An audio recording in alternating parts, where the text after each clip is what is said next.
version 2.7 will be available soon. Let's take a look at all the new content. The long-awaited Dragon Ball Super collaboration is officially here. We'll be bringing you 2 new game modes for this collaboration: Dragon Ball Super themed mode and Battle Royale Dragon Ball Super. Dragon Ball Super themed mode will be available in Erangel, Livic, and Sanhok. In this mode, we've incorporated Dragon Ball elements into the classic Battle Royale gameplay. All players will embark on a journey to find the Dragon Balls to summon Shenron. Collect the Dragon Balls scattered throughout the map. The team that gathers all 7 will be able to summon Shenron at the Shenron altar and make a wish to obtain powerful buffs. Maybe if you're super lucky, you'll get 3 wishes at once. During the journey of collecting the Dragon Balls, players will obtain a type of energy called Ki during the game. Players can use Ki to unleash famous Dragon Ball moves. Players can obtain the Kamehameha by picking it up. It equips to the pistol slot. After charging, it will release a continuous high-damage beam. Fukujutsu is another skill that can be picked up during a match. Players can use this skill to fly freely in the air and make quick tactical maneuvers. The Senzu Bean is a new recovery item that is incredibly effective. The Dragon Radar can display the location of Dragon Balls that haven't already been claimed by other players. It can help you collect the Dragon Balls more quickly. The Air Car can carry up to 3 players. It's easy to put away and has better performance than regular vehicles. Tenkaichi Budokai, Kame House, Korin Tower, Dragon Ball Village. These are some famous landmarks that will appear in the game. Call your friends and explore with them now. The collaboration this time even has a hidden challenge, named Dragon Ball Trial. Win consecutively in the themed mode for a chance to take on the challenge. After accepting the missions, the team has to follow the instructions and gather 7 Dragon Balls. During the process, your team's location will be exposed to other players.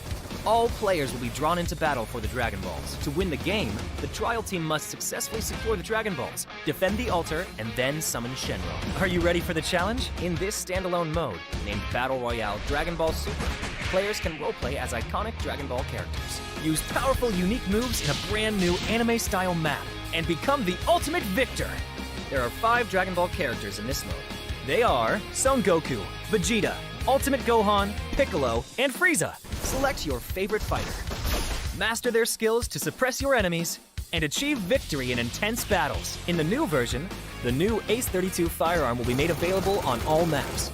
It uses 7.62mm ammo and has 6 attachment slots. What are you waiting for? Go try it out now. Furthermore, this update also includes a firearm attribute tag display.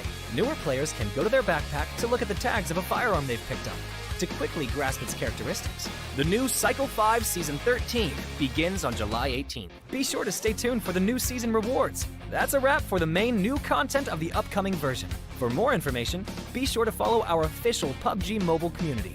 Winner, winner, chicken dinner. See you next time.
standard circle covering the most amount of land. Teams, they don't really have to move quite a lot. They won't need to move out of their comfort spot unless...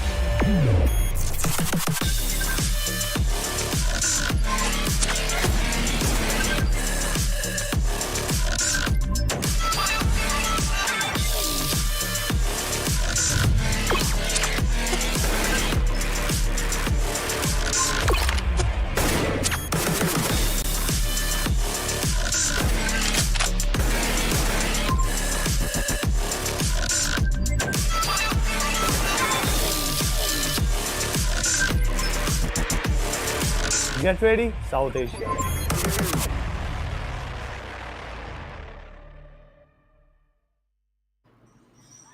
Hello and welcome everyone to PMPL SA 2023 Fall Season. I'm your host Anna and with me on desk today is Fritz one more time.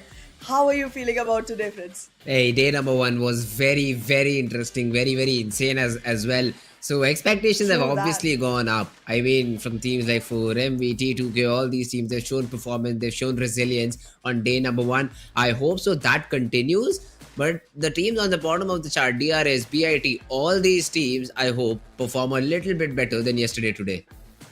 Yeah, I want to see a lot of equality all over the leaderboard from every single team, similar contribution all through, so that we can keep on thinking who is going to make it and who won't. Because if you have something which is like a clear picture from the beginning itself, it becomes really hard. However, that is the thing about PUBG Mobile.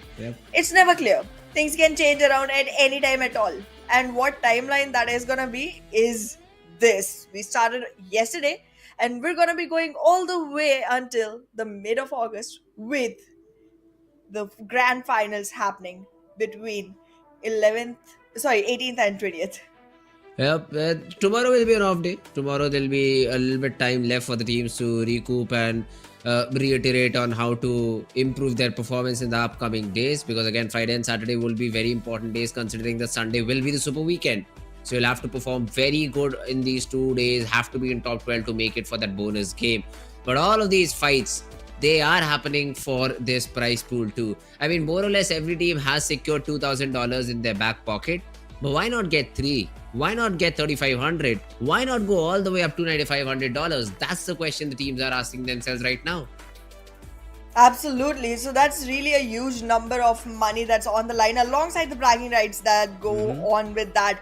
However, we do have another chance for the teams to go ahead and shine as well, because we are introducing Team Deathmatch this time, and in that the first position will take $700 and the second will hold $300. Let's take a look at how TDM itself is going to be going on in this particular tournament. We already had the first match yesterday between DEADEYES guys and ASL, in which ASL won and will be walking on to round 2. Yep, ASL won and will be walking out against a game with Stalwart Esports. It will be difficult. But today we will see a game between Seal and Venom DE. Now, it'll be an interesting game to witness because the victors will be moving against Team SKYLIGHTZ Gaming. So for them, it is going to be an important game. But also, let's have a look at how the points distribution is going on. This TDM bracket is completely different. It will go on irrespective of the teams playing in the game. So these matches are bound to happen throughout the tournament. But if we talk about the bonus points, so weekly, if you end up in these different rankings, these are the different points that you will get. Top 12 will get another game to play in, and that's the biggest thing. If you're in top 12, not only you get 9 points, at least 9 points, you get another match where you will be marked according to these points. Where if you are finished between 9th and 12th, you won't be getting any points. Anywhere above that, you will be receiving some extra points. So you have to qualify for that game. This point structure will also be followed for the entire tournament too. So yeah, this is how the players will be marked upon in the game. Absolutely. And currently, if you take a look at the rankings of the teams, they are in a very tight situation going on to the second page. But the first one looks pretty dominated by commercial vibes. I mean, they have an 11-point lead, as we discussed even yesterday before ending the show.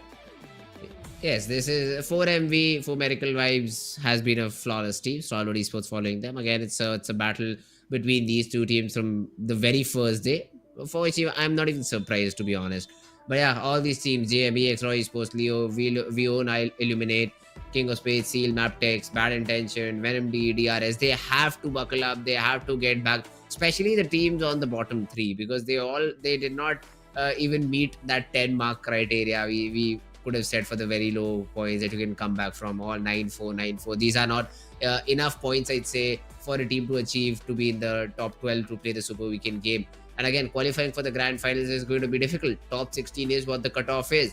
So it's better to get as many points as possible in the very beginning and then try and be consistent throughout. But hey, these three teams, they need to buckle up and maybe play this day number 2 in a very brilliant fashion, maybe get a chicken or two.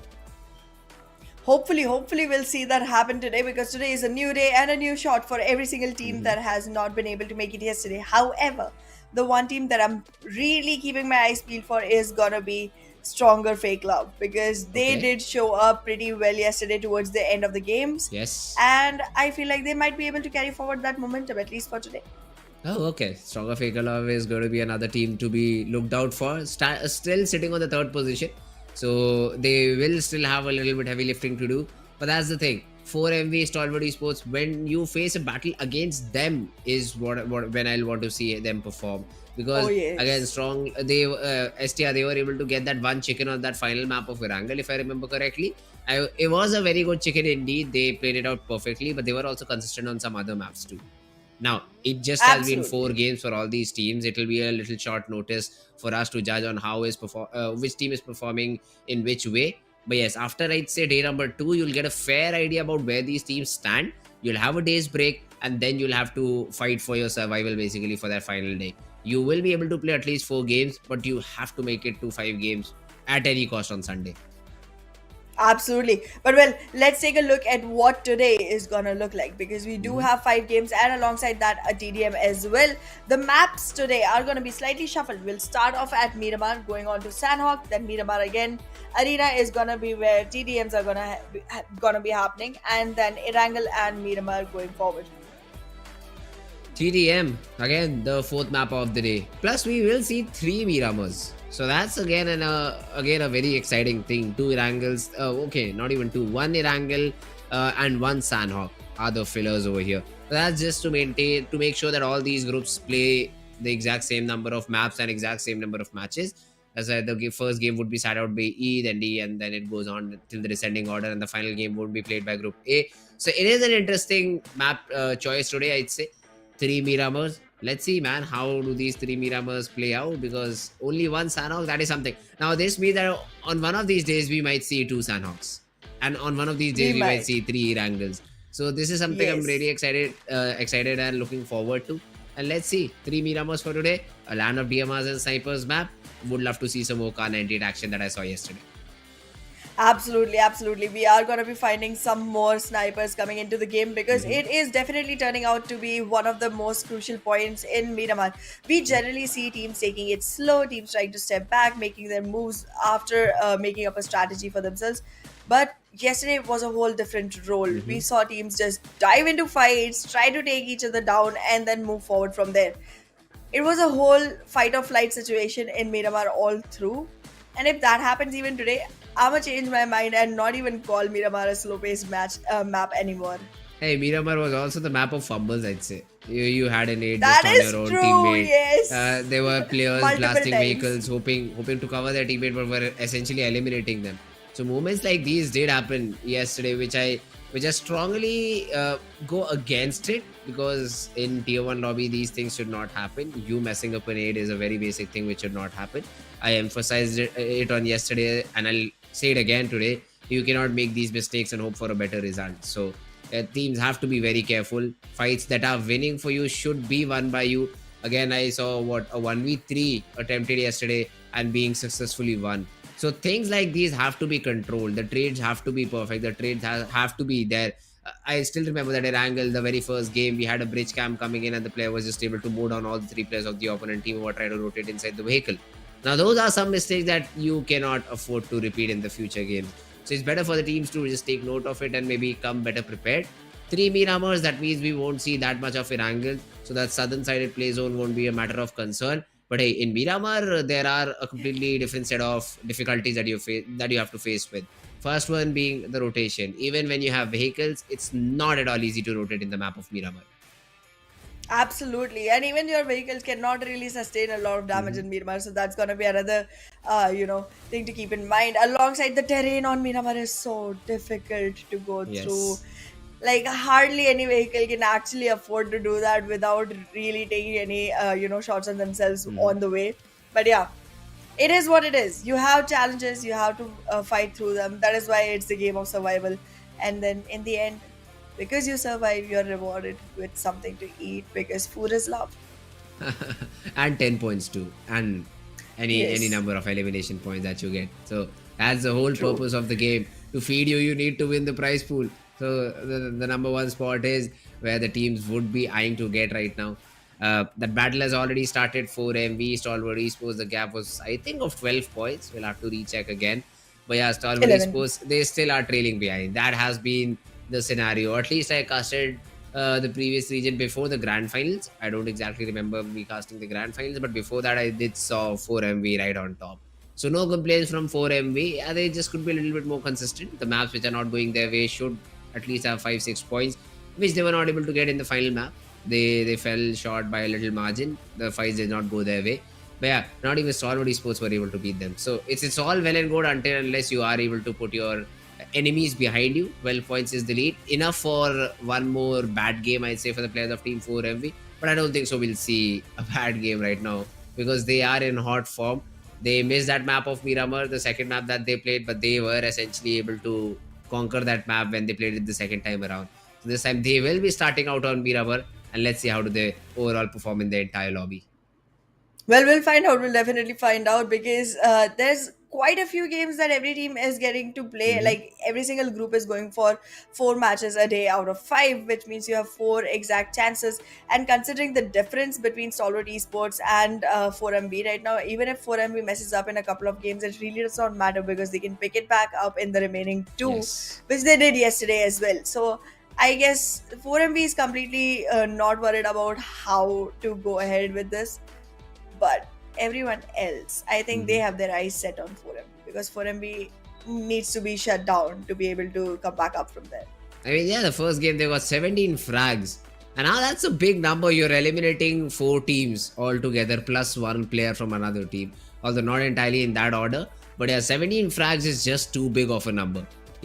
A team like 4MV, if they're able to achieve that, basically they're ensuring their next game. You get 27 points from one game, you're Yeah, like, yeah, the next game, even if we do not play, I don't think so, we'll have a lot of trouble. And then you come back again in the third game and land a chicken. This time around with, I think, 11 frags were there, but that is a decent enough number. I mean, 21 points once again, 48 points in 3 games. No problem whatsoever. So all these easy things peasy. are just being exploited by the players of Team 4MV. There's literally no trouble that they are in right now. Stalwart Esports, if they manage to get one good chicken and then play as consistently as they are, yes, then they will be a threat. But other than that, I do not see any other team, dethroning 4MV right now. Absolutely. However, I do feel like a few teams are trying right now. T2K did great Hmm. yesterday. I mean, they took a huge leap forward, and then we also saw stronger FAKELOVE try to come back up. I saw consistent performance coming in from the side of NBeSports as well. Okay. So I'm looking out for all of these teams to actually try and fight for the King of the Hill throne on the leaderboard. But yeah, there's also a lot of teams that really need to show up. They haven't even woken up just yet, and it cannot be long before they do. Yes, that's correct. I mean, they have to be very careful. They need to make sure that they are the one playing consistently enough, because at the end of the day, after week number 3, what we will see are the top 16 teams. The bottom 4 will be eliminated. And if we can figure out like 3 teams after just day number 1, and we say that these 3 teams are the ones who just might get eliminated, that's not a good sign. I mean, Venom, Yeah, DRS, these teams, BIDX, CMF, these teams have to show up. These teams have to perform. And especially for teams like I mean, not just a particular team. I say all these 3 teams. This is their second season. You cannot be expected to be on the bottom of the leaderboard. You should be somewhere down middle. You should share some improvement with us. And hey, let's see if things are better on day number 2 for all these 3 teams. absolutely. That's gonna be one thing to look out for. And I mean, they are gonna get constant chances all through. But then again, the sooner you Mhm. pick yourself back up, the sooner you'll start creating that wiggle room for yourself. Because everyone has a bad day now and then. And if you're still struggling and then you have a bad day on top of Mhm. it, it's not gonna look good going forward. So yeah, pick yourself up as soon as you can, and then give yourself room to again fall down if you need to. That's true. But yeah, now we will be jumping into the game very soon. Very first map of Miramar. Excited to see the different teams that will be playing. Also again 4FB this time around will be playing in the map of Sanhok. So that's again another interesting map that you guys have to be tuned for. But for now, let's jump into this land of DMRs and snipers as all these players and teams are ready to show what they have got in this very first game. All set, all prepared for this coming game. Let's see how this goes. I feel like the players are already pumped up, and so are we. So should the audience be. All the way from between El Pozo and Montenuevo, our plane path is taking off. And I think the northern region is not gonna be very hard to reach because La Cobreria is one of the places that's gonna be far off, but Crater Fields and everything is gonna be close enough to glide to.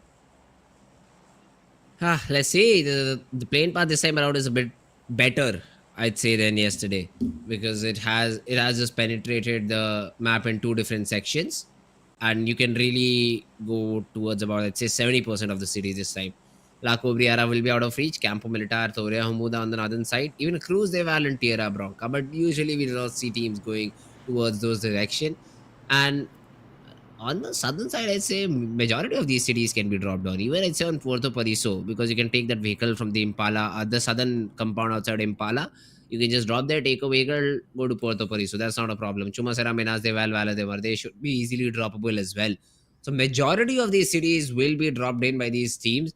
This might mean we might not see some early action happening, but hey, safer things for the players of Team DE Venom. I do see them dropping in over here, and they have chosen for a safer drop. So that's a good decision made by them. They want to play it out entirely, and let's see how the game goes for all these teams.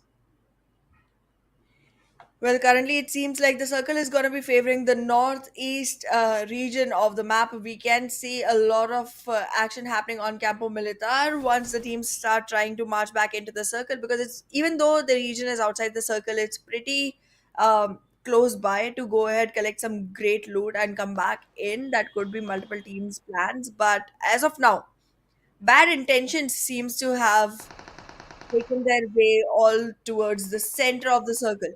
And in the meanwhile, a riot again on the verge of happening between I8 and STR. This time, STR is starting off aggressive itself.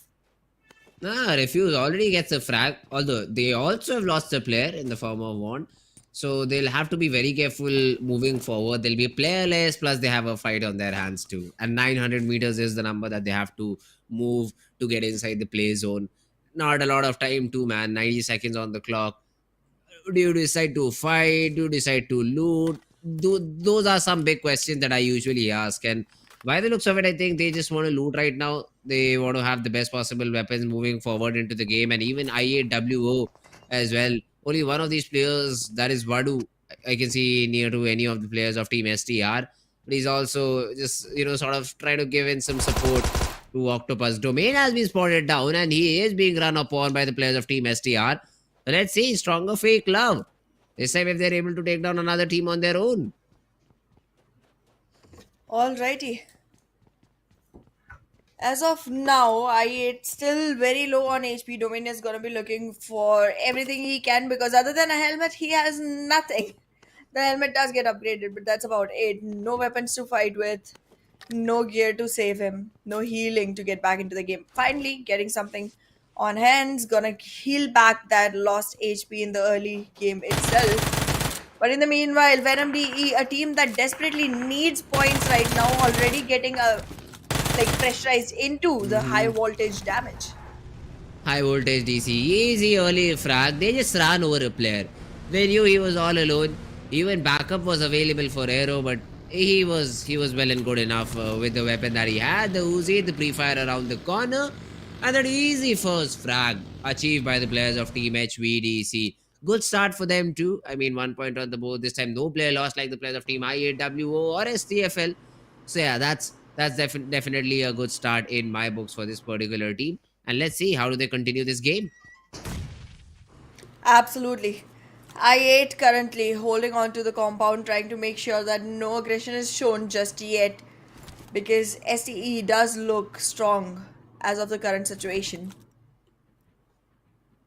HVDC with only one frag point, still the only team with frag points and not having lost any man count in the process. Hmm. See, they So seem that's to that's be pretty beneficial. they Yeah. seem to be in a good spot over here, but uh, not inside the zone. Yeah, we only eliminate. They need to move as soon. These are the moments when I think that how these teams really think. Do they give no regard to the first play zone, considering it's just 900 meters away and you'll need 30 seconds with a vehicle to just get inside the zone? So you're like, let's fight. Let's just try and take these early points and then move inside the zone. But what about the rotations after that? The bigger picture is something I see missing for most of these teams. Because of it, they lose players early on. And even though I'd say STR were able to, STFL were able to get that one frag to their name, but they've lost a player too. So essentially, in the entire game, this won't favor them a lot. This will give you what 6-7 points overall if you're able to eliminate the entire squad in front of you and then move inside. But that really won't matter in the overall run, because then you'll be too dependent on at least getting a chicken a game, and that consistency cannot be achieved in this manner. So we'll have to see, man. IAW as well, how do they decide to rotate off from that area, that location? IHC Sports already, I think they've already got good loot and have decided to just rotate away. NBeSports spotted by Godless, a few shots being thrown in, the damage has been dealt, but no frag to their avail. Well, as of now, it seems like Bad Intentions has a really great positioning on the map. Will be soon aggressing into a fight with T2K, and that's gonna be one fight to win because that's literally the center of the circle as of now.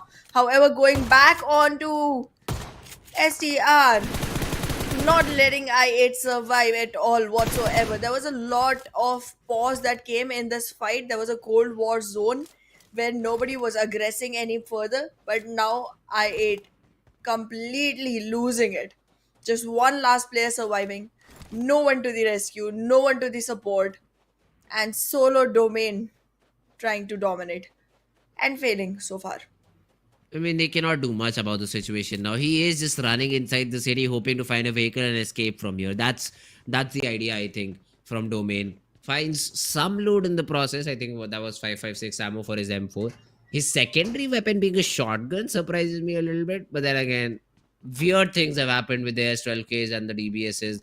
So cannot blame him really for the weapon of choice he has.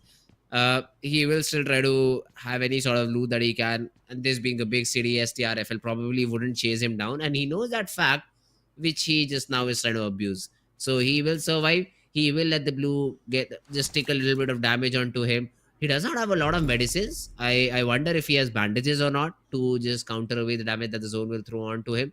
But other than that, how I8, they are now just playing for position points, nothing else. That's true. Position points are going to be the only savior that I8 can actually look for right now, considering there's no firepower and no manpower to actually support the firepower that exists. Ratting it out is going to be the only optimal situation for this team going forward. However, if they are able to survive, I still don't think gaining points is going to be something that they're going to be able to do because so far, all 16 teams are on board. Nobody is completely taken off. And you have to be acquiring at least the 8th rank to get any placement points at all whatsoever, which is going to be slightly tough considering the kind of aggression we see on Miramar in this particular region in SA. It's pretty hard to go through with that. However, we do see teams in Los Leones still trying to make it into the circle, completely under the shadows of the blue zone so far. But then I don't think it's going to be an easy run for the side of Domain, considering that the blue zone damage is also there and not enough players to actually go ahead and rely on at all. No, I mean, Stalwart Esports, if you talk about them, they just have entered the zone. I see Nirzad having a great spot, so around him, his team will also try to position around. ASL on the other hand also just entering, so it's a big clutter around the southern part of the play zone. and these teams will one way or the other have to fight it out amongst each other, because if you see, more traffic is also coming. 4MB wants to join in, Raw Official also wants to enter the circle through that San Martin City, HVDC, D, Venom, STR, all these teams will be entering the circle from the southern side. So all these teams will fight it out, and we might see a lot of battles happening around that region. Well, battles are about to happen. Battles are bound to happen, to be very honest. Junkyard region will be something HVDC is going to be rotating from, most probably, into Hasi and the Del Patron. And that is going to be the region that will be most tricky to enter into. However, considering the current situation, I feel like NBeSports might be the team that takes the chicken into this one, because that seems to be one strong contender and very consistent one. Hey, I'd still go with 4MV. I mean, they Alrighty. just know how to handle a situation. They are able to make the worst out of a bad situation. Oh, sorry, the best out of a worst situation. So I'd still go with 4MV. I had in the meanwhile, Domain just went down to the play zone. No points for the side of team IAW in terms of positioning, and they'll only get that one frag point that they were able to get on STFL. Not the best start that they hoped for, but that's what they get for forcing an early fight and not being ready for it. IHC though over here, I do see Zeol, who is just trying to scout out area, just gather information all around himself, and yeah, just sitting tight, letting the zone close in, hoping for anyone to rotate so that he can get some free frags to his name. Well, absolutely. Free frags are something every single person is mining for right now onto this server, because every single point is going to contribute onto your leaderboard. Look at Raw Officials though. I'm going to cut myself short here, because 4MB seems like they're going to be in danger. There's already a lot of damage dealt onto Apex, and this fight is going on to its own pinnacle.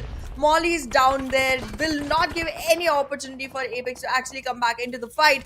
And in the meanwhile, the positioning on Sky from Raw looks optimal. Roy is also trying to toss some nades, cancels it out for some reason. Had a very cheeky angle there, and for some reason just throws it outside the compound near the vehicle. 4FB, they are trying to find that opening, and there we go, they've got Nice. it. The nade though will connect, but the trades are here. Raw, they've lost two, and Jiggle and Prabeen are the last two players standing. I don't think so they are anywhere near to provide any sort of support. So even though Apex got taken down, the revival will come in, and 4MV will reward themselves with these two different points.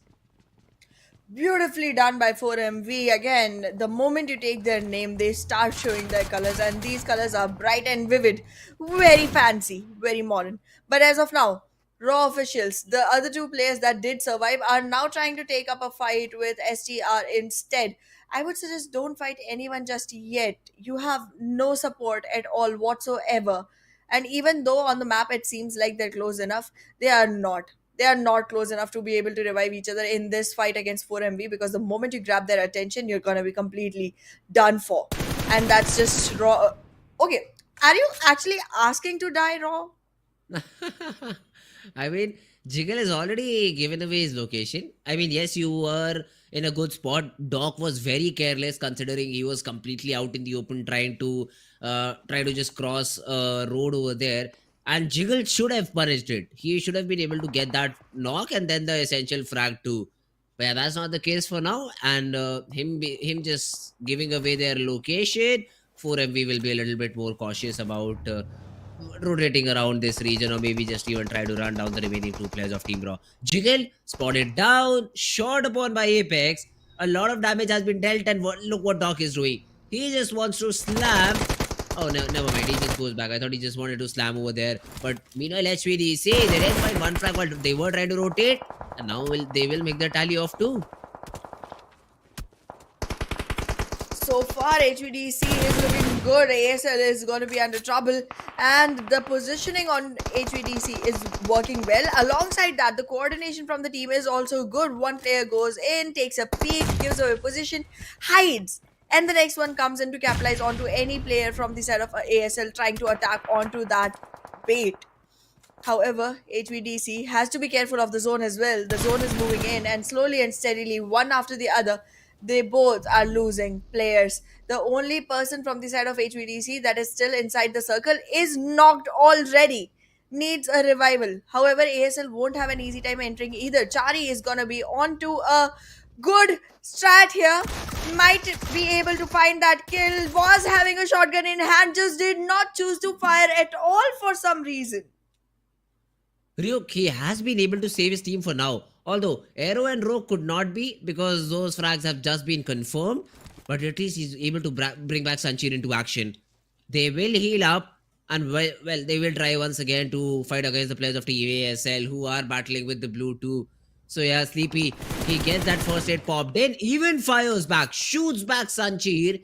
And HVDC, it's only Ryuk surviving. He knows that these players have to come inside against the blue zone. Gangsta spotted down, being sprayed. Very little HP left to work with.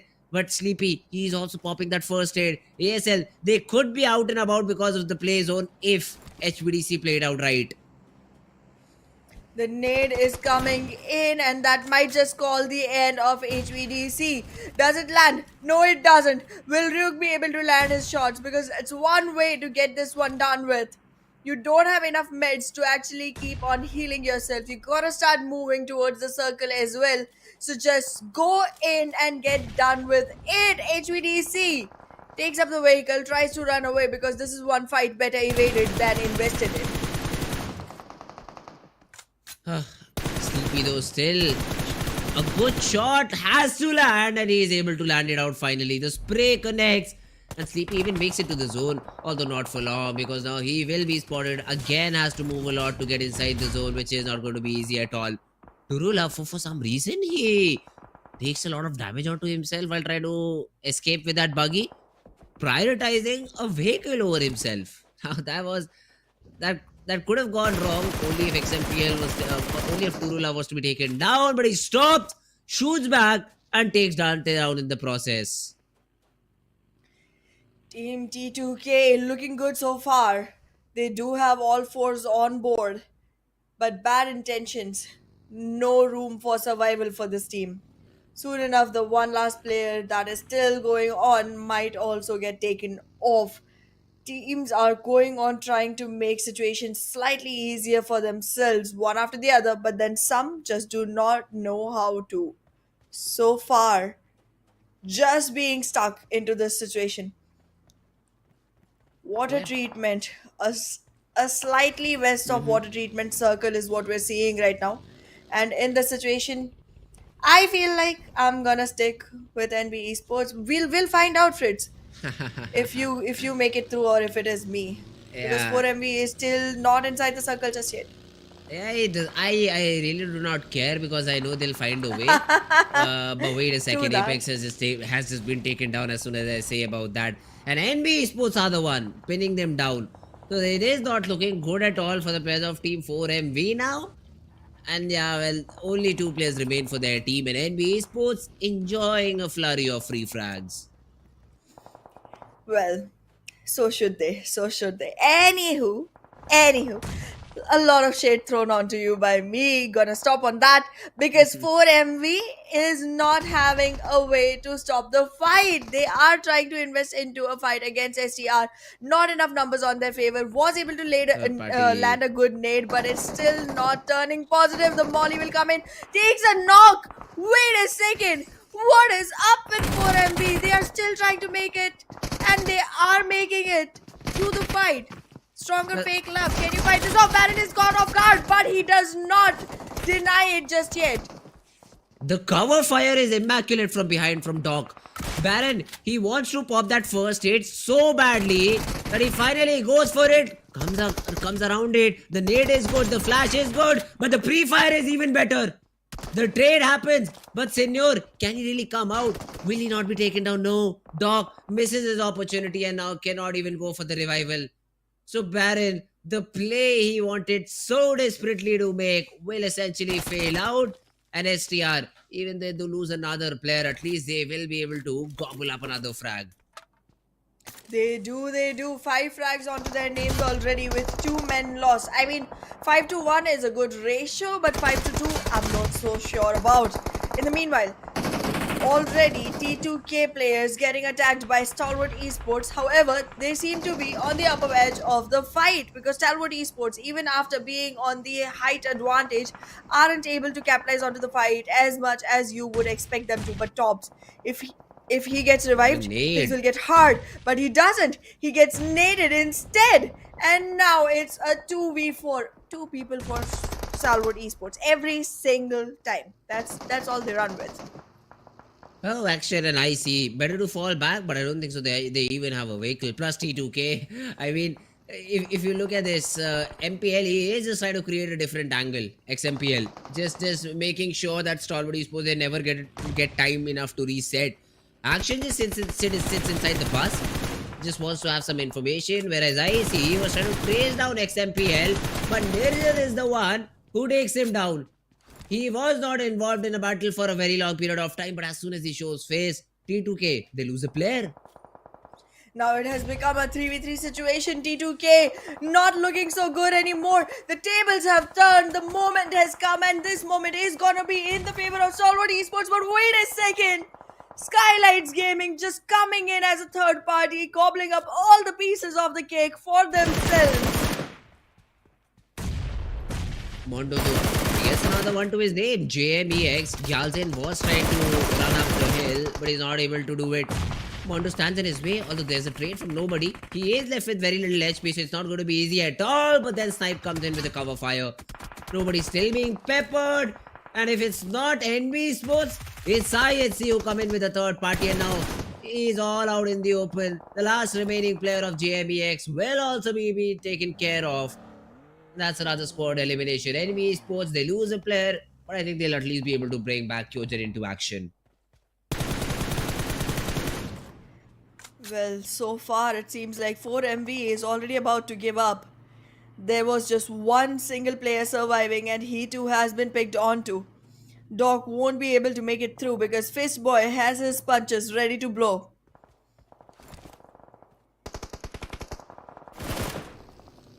Akash though, meanwhile, a spray from Demo will take him down. And King of Spades, this team also was not performing that great yesterday. But right now, all four players standing, one frag to their name on the edge of the circle. Hey, they do have a very good spot right now. Although Mamba overcommitting a little bit. Just giving an extra pixel out of place for Yeta Uta, and he will be able to get that off on the other part of the map. It is Demo in that close range battle. And they just push it on to NBeSports and eliminate them out of the server. Seems like, Ahana, we are just cursing the teams with our predictions now. We sure are, we sure are. NBeSports had great position, was also in concealed location, not trying to invest into any fights, but once we predicted, they started going into those and not coming out anymore. However, King of Spades just going very aggressive. I feel like this team has somehow understood that survival is not going to be very easy, so they're trying to reach a point where they can get survival points at least, and then investing into all the fights that will come their way, which is, in my advice, not the best choice. You don't invest into every single fight. You gotta pick and choose your battles wisely in PUBG Mobile. Well, STFL though, they will have a two-man assault coming in from the side of Team Stalwart Esports. And I think IC and Nirzed are playing it very passive. They know that they are inside the zone. They've considered the possibility that someone could be behind them. So they're just making sure by deploying these smokes that they are not spammed out. Dog though has to still move in. So that is another player that you'll have to be careful about. Yeta Uta, meanwhile, he was taken down in the previous frame that we saw. Good shots that were being landed by the players of Team KS, and now the frag has also been confirmed. Nirzed bombarded upon by the player of IHC, who I think are eyeing for this compound that is currently being held by the players of Team STFL. Well, so far, Stalwart Esports just getting pinned down, trying to make it through. They still have only 2 players surviving, but generally that is good enough for them. Will it carry forward though? The damage is coming in from the side of Godless. He's acting more like Heartless. Yeah, that they just start trying to touch the feet with the bullets, and that won't be enough to get that knock. And I think they have the freedom of being inside the zone, because of which they are so comfortable to do so. And if you even look at the minimap, there's Doc creeping up behind them. So Godless has to be careful about that little shack that is present. But I'm sure Doc won't even shoot a bullet unless he sees a complete IHC rotating away. So yeah, Doc won't be a part of this battle anymore. Godless, he is still trying to take down IC. Good shot they do land this time around, but this following spam is not able to find its mark. The zone also closing in. Will it force the players of Team IHC to move? Because it is only Godless who is left in this position now, whereas the remainder of his teammates, they've rotated towards a different spot. Yup, IHC trying to relocate because now the circle is also shrunk outside of their favorable spot. This rotation is gonna show favor only and only for SKYLIGHTZ Gaming so far. And SKYLIGHTZ Gaming does look strong with 6 frag points on themselves. That's like the biggest number on the server right now. IHC, however, closing in soon enough with that numbers advantage on their team, they might just be able to squeeze this in. If they are able to take care of Stalwart Esports, they'll be in great position moving forward. But the zone has to be worried for. The zone has to be catered to before anything else can happen. Now, see, this IHC player is still going to be a very difficult person to deal with for Dog. If Dog gets spotted down, he will be taken care of. But yeah, the player of IHC also has to rotate. So Godless will be leaving that angle and probably taking a new one. Now, Zeol and Demo, they have already found themselves good spot inside the zone. It's a higher ground as compared to the other teams. Meanwhile, SKYLIGHTZ Gaming, they are also getting some frags and they have been able to eliminate the whole squad of Leo Esports. I do see the minimap smokes being thrown in. So that's where the eliminations happen. So SKYLIGHTZ will be just pushing in and trying to get that reset in terms of resources. IHC though, they have taken a very passive approach to this battle now. Godless still can be seen spraying on the players of Team Stalwart Esports. This guy, I don't know how is not out of ammo yet, because he has sprayed what, 4 to 5 magazines of this particular weapon to get that frag. Yup. With all of that ammo being used up for one single frag, how much does he have to survive for further? Because Stalwart Esports is still alive, getting one player knocked. But yes, 4MV getting those numbers up, frag after frag. There is quite some impact coming in from the side of Doc, and from where he's standing, the only person that he has to worry about is Demo. Does Demo have an idea? Yes, he does. Will Demo make sure he uses it? No, he won't get the chance to. He gets the frag, but it was slightly more of the play zone than of Demo. No, it was Demo. Demo was the one who was able to get that final flag. He just third partied perfectly, and Stalwart Esports, they will get that breathing space because of a little bit of help coming in from IHC. Even STFL, they are able to get that revival back. Senior is back on his feet and still holding that compound. Although now they'll have to leave it. Now they'll have to find a different space inside the zone. And IHC, the problem for them now arises that how do they come down this hill? King of Spades will definitely have their eyes on them. I'd like to see if King of Spades is inside the zone or not. But SKYLIGHTZ for sure, they have a good area. They just have to scale up, and because there is a ridge nearby, they shouldn't have a lot of problem getting inside the zone. Absolutely. King of Spades is just on their way into the zone, right onto the circle line just yet. But soon enough, they'll be in, and they do not have much to face off before being able to invade the play area. It's going to be from the western edge, and soon enough, as we say that, IHC has Demo walking in as a pioneer all the way near the drop location, and the players from King of Spades are also moving in onto him. Yeah, IC's has been taken care of. So Stalwart Esports, they will be even in no trouble. Although 4MB also did not have a great game, so it's all right for the players of Team STE. But wait a second, IHC, they've got that one knock that they needed onto King of Spades player, but Alex taking it for too much granted. Even Demo's down, and now the third party chimes in. SKYLIGHTZ Gaming as well, they take down a player of Team Stalwart Esports, and with that their elimination has also been confirmed. But IHC, 3 players down on the ground. It is only Zeol that represents the entire squad. No revivals can be achieved, and Deathstorm, he is just gobbling up those points in front of him. All right, Deadstorm, let's see how this goes forward for you because the rest of the team is pretty separated and it's gonna be tough from here. But now we have just 4 teams surviving. SKYLIGHTZ Gaming with 2 players on board. And then IHC make it 2 for them as well. Same for STR. However, King of Spades seems to be the one with the man advantage. But is man advantage enough is the question because you have 4 frags all together. And it's not the best situation that I'm seeing for King of Spades. King of Spades is also taking some individual battles. Yeah, that's a big mistake.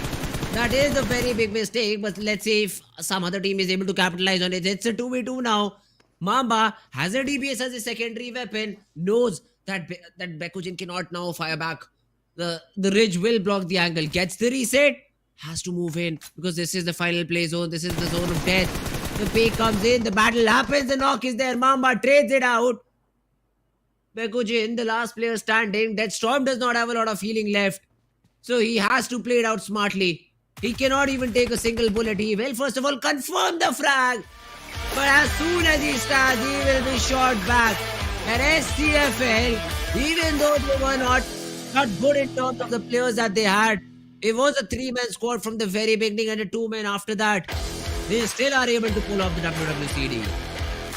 Absolutely a strong winner chicken dinner going in for team Stronger Fake Love. We were expecting to see this team shine in today and they do. This is the second chicken they have been able to acquire for themselves since yesterday.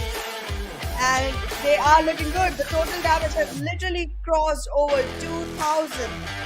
And they have 10 elimination points, making it a total of 20 to add to the boards. Kudos.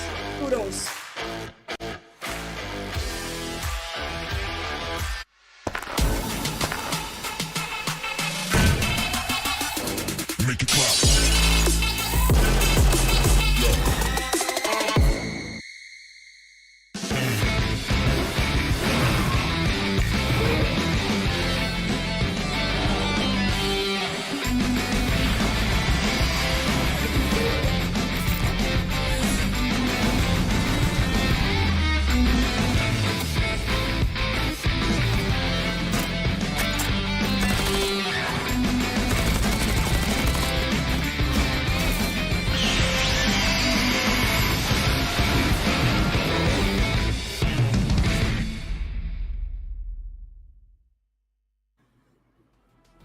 Hello and welcome back everyone to PMPL SA 2023 Fall Season. I'm your host Anna and with me on desk is Fritz. The first match did go pretty well. Our predictions both failed, but in the beginning of the day itself, we were talking about Stronger Fake Love and they seem to be the one taking this one home. See, SCFL, the way that they played, it was a very good game for them. They lost a player, even though their first fight against, I think IWO was the team that they took that very first fight with. They lost a player, which was not the best possible result. They decided to fight, but at least they were able to rotate off on time. Now, I was still saying that this is not the way to play, but somehow they find themselves to be a little bit lucky, I'd say. That's the word I'll use because they were very lucky. A team IHC has 4 players. King of Spades, they have 4 players, but then they failed to convert the game. They literally did not play the way the game should have been. They just choked, I'd say, especially King of Spades. IHC was troubled by 2 different teams. That's the problem. But King of Spades, they literally chose to fight 2 different teams at the same time. They could have just worked together as a team, maybe thrown smokes on the one angle to block it off completely and 2 of you moving in, the remainder of the 2 players just providing some sort of a cover fire. But none of that happened. They just wanted to take those individual fights. They just wanted to have those frags all to themselves, which was obviously not the case. And Stronger Fake Love, Bekujin was able to make the most out of the situation with 7 eliminations overall. Exactly, 7 eliminations, but the damage is only 679, so that does not really seem fair, but okay, I'll bite. 6 knocks to his name and 432 healings. No assists though. That is unlikely of Bekujin, but alright. I mean, Bekujin as a player, he did not have a lot of teammates to assist to, right? He lost one early on, second one in the mid phases. So it was just a 2-man squad for a very long period of time for Stronger Fake Love. And them converting it into a chicken is a very good thing that they were able to achieve. Now, Bekujin is obviously the top player for this particular game, but he has been followed by Doke, who literally carried 4MV's flag for a very long period of time, was able to secure them some position points. SKYLIGHTZ Gaming, AJ is also over here with 4 eliminations to his name. SKYLIGHTZ Gaming also played good, right? 8 frags overall between AJ and No Fear. Probably 1 or 2 more between the teammates. A 10 frag game, not at all bad for the players of Team SKYLIGHTZ. Absolutely. Demo also showing up there with IHC's banner onto him. This dude, the kind of dedication, commitment we saw from him today in trying to take that one single frag down, absolutely mind-blowing. But well, he does show up as the person with highest assists. However, highest eliminations, as we know, has gone to Bekujin and highest damage to Dope. But let's have a look at how many points all these teams were able to essentially get overall from the game. So stronger FAKELOVE, a great start. They ended the day with a winner chicken dinner, and this time they've started with 1-2. SKYLIGHTZ Gaming, yes, as predicted, they have 10 frags to their name, 5 placement points, 15 overall points. Yeah, IHC and King of Spades can be seen in these positions with 11 points each. But trust me when I say this, they could have gotten a lot more than this, especially King of Spades. Absolutely. Since the beginning itself, the circle was favoring King of Spades. They had quite a good read onto where the rotations should be, where the people should be, but they still weren't able to convert much. However, Roy Esports got nothing. Venom DE got nothing. JMEX got nothing. Nothing is not gonna be enough. It's already too late into the game. We have finished day 1. And even though the time seems to be slipping faster just because we're having so much fun, I am still saying this is not looking good for quite a lot of teams. If the buckle up does not happen just yet, just today, I don't think it will happen at all. I mean, even I depend a lot on basics, but those are just not clear for majority of these teams. They do not know how to play end zones. Or probably they have an idea or they just crumble under pressure. That could be again one of the reasons for majority of these teams. I think King of Spades, this is the first time that they're playing a PMPL. So that could very well be a reason. Them just, fumbling under pressure. Just some short calls not being heard or being misplaced in the heat of the battle. And yeah, they were not able to just communicate properly. IHC, a little bit unfortunate. That's what I can say. But great job, hey. Great job done by the players of Team STFL. I say stronger FAKELOVE. Great job done by these guys. Just making sure that they are able to capitalize on their opponents' mistakes. An easy game for them. They were able to somehow get that chicken dinner for themselves. Stalwart Esports as well. Not the best possible one, but a decent game. Although still behind 4MV somehow, because 4MV were able to get some frags early on in the game. And Doc got one more after he was just surviving all alone. So essentially it made 5-6 frags in the entire tournament, in the entire match of Miramar. So yeah, still 4MV will be out on top. But now this second game will be even more fun because of it. Absolutely. And what is the second game gonna be on? It's gonna be the map I don't remember. Sanhok. Oh, okay. We're gonna have fun. Yes. Sanhok is a map of chance. 70% luck, 50% skill. Because even though many of how these... does that work out? 70-30. Yeah. I mean, 70-30. Yeah, you can correct my math. But I mean, no, it is PMPL. We're giving extra effort. So 70-50 works out. 120% effort from every team. I mean, yeah, correct. But we'll have to see. We'll have to see how these teams play. Because yesterday, we didn't see Nepali team coming out on top. It could be anyone. Literally, if you have the zone, you can just be able to get the game in your favor. So Sanhok has a map. Very difficult to control, but we will be seeing a few new teams. So that's something I'd like to see. Will we see some fights on boot camp? Will we see some fights on Paradise Resort? Because yesterday we saw multiple fights in the middle of nowhere. I don't even know the place's name because it was just a compound on top of a hill where 5 teams were just pushing in and trying to get those frags. So it was completely berserks. I really hope we do see some fight today in the city of boot camp or maybe Paradise Resort because those battles take a little bit of intellect to, jumping around compound, jumping around areas. That is something I'd love to see now. Absolutely. But yeah, I mean, Sanhok gonna be one of those maps that is gonna have power-packed action all through it.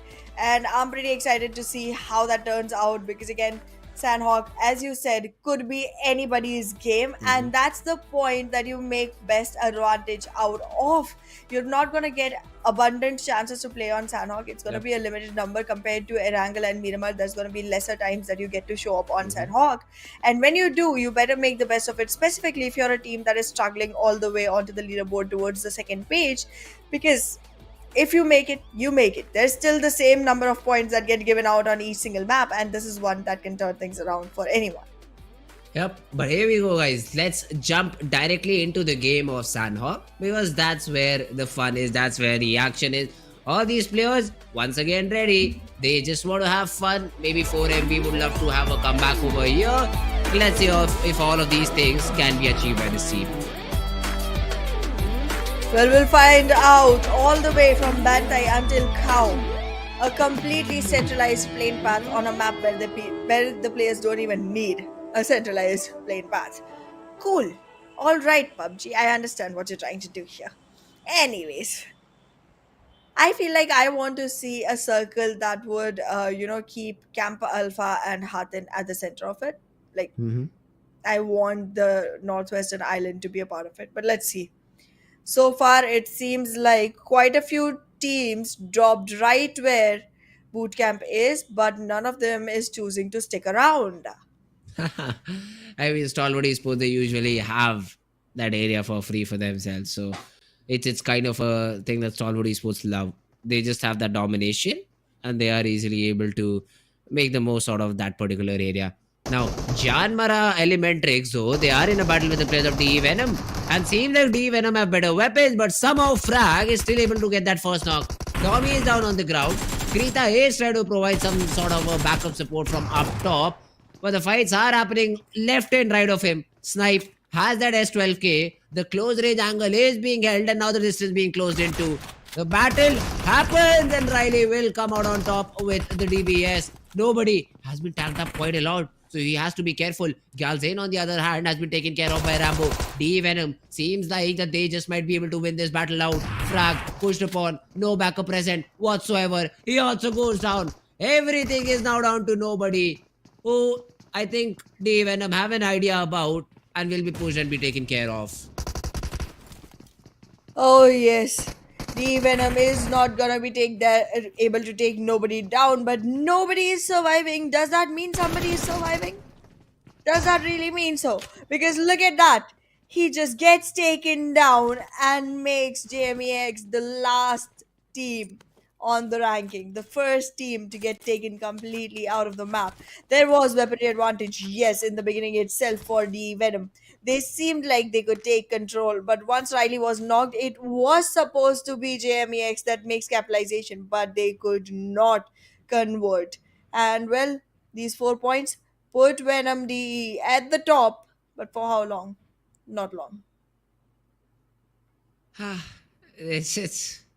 It's a very bad start for the players of JMEX. Even though they were able to get with some knocks, they're not able to convert it into the frags that they wanted or needed, I'd say. And they will be eliminated without any frags on the board. And a great start for Venom D. So it also benefits a team in the entire process. So let's see how does Team Venom DE just continue with the momentum that they've gotten. NBeSports, though, this time around, it's not advisable to use vehicles in this map of Sanhok, but hey, NBeSports still are just, using it to run around these places, get some better loot, and then maybe rotate inside. Because they're inside the first zone, so then maybe rotate inside the second zone after it forms. Might be the plan. Let's see. So far, NBeSports just wants to cover up for the missed out games. They could not grab a chicken, but they were consistent, pretty nicely doing their job last day. But today is a different day. They haven't been able to show up to the occasion just yet. No placement points for them in the last map either. But is this time gonna be different? They've been waiting for a chicken for a really long time. That's true. The nice guys, though, they have to perform good. They have to perform better so that they're able to gather up some more points and move towards the top 5, top 6 where their fans want them to be. The days haven't been great. The games haven't been very kind to them. But yeah, it's It's better if they are able to start performing a little bit better from here on. D Venom though, a team on the bottom charts, started off great. Let's see how many more points can they get. Let's see, D Venom has a lot to prove.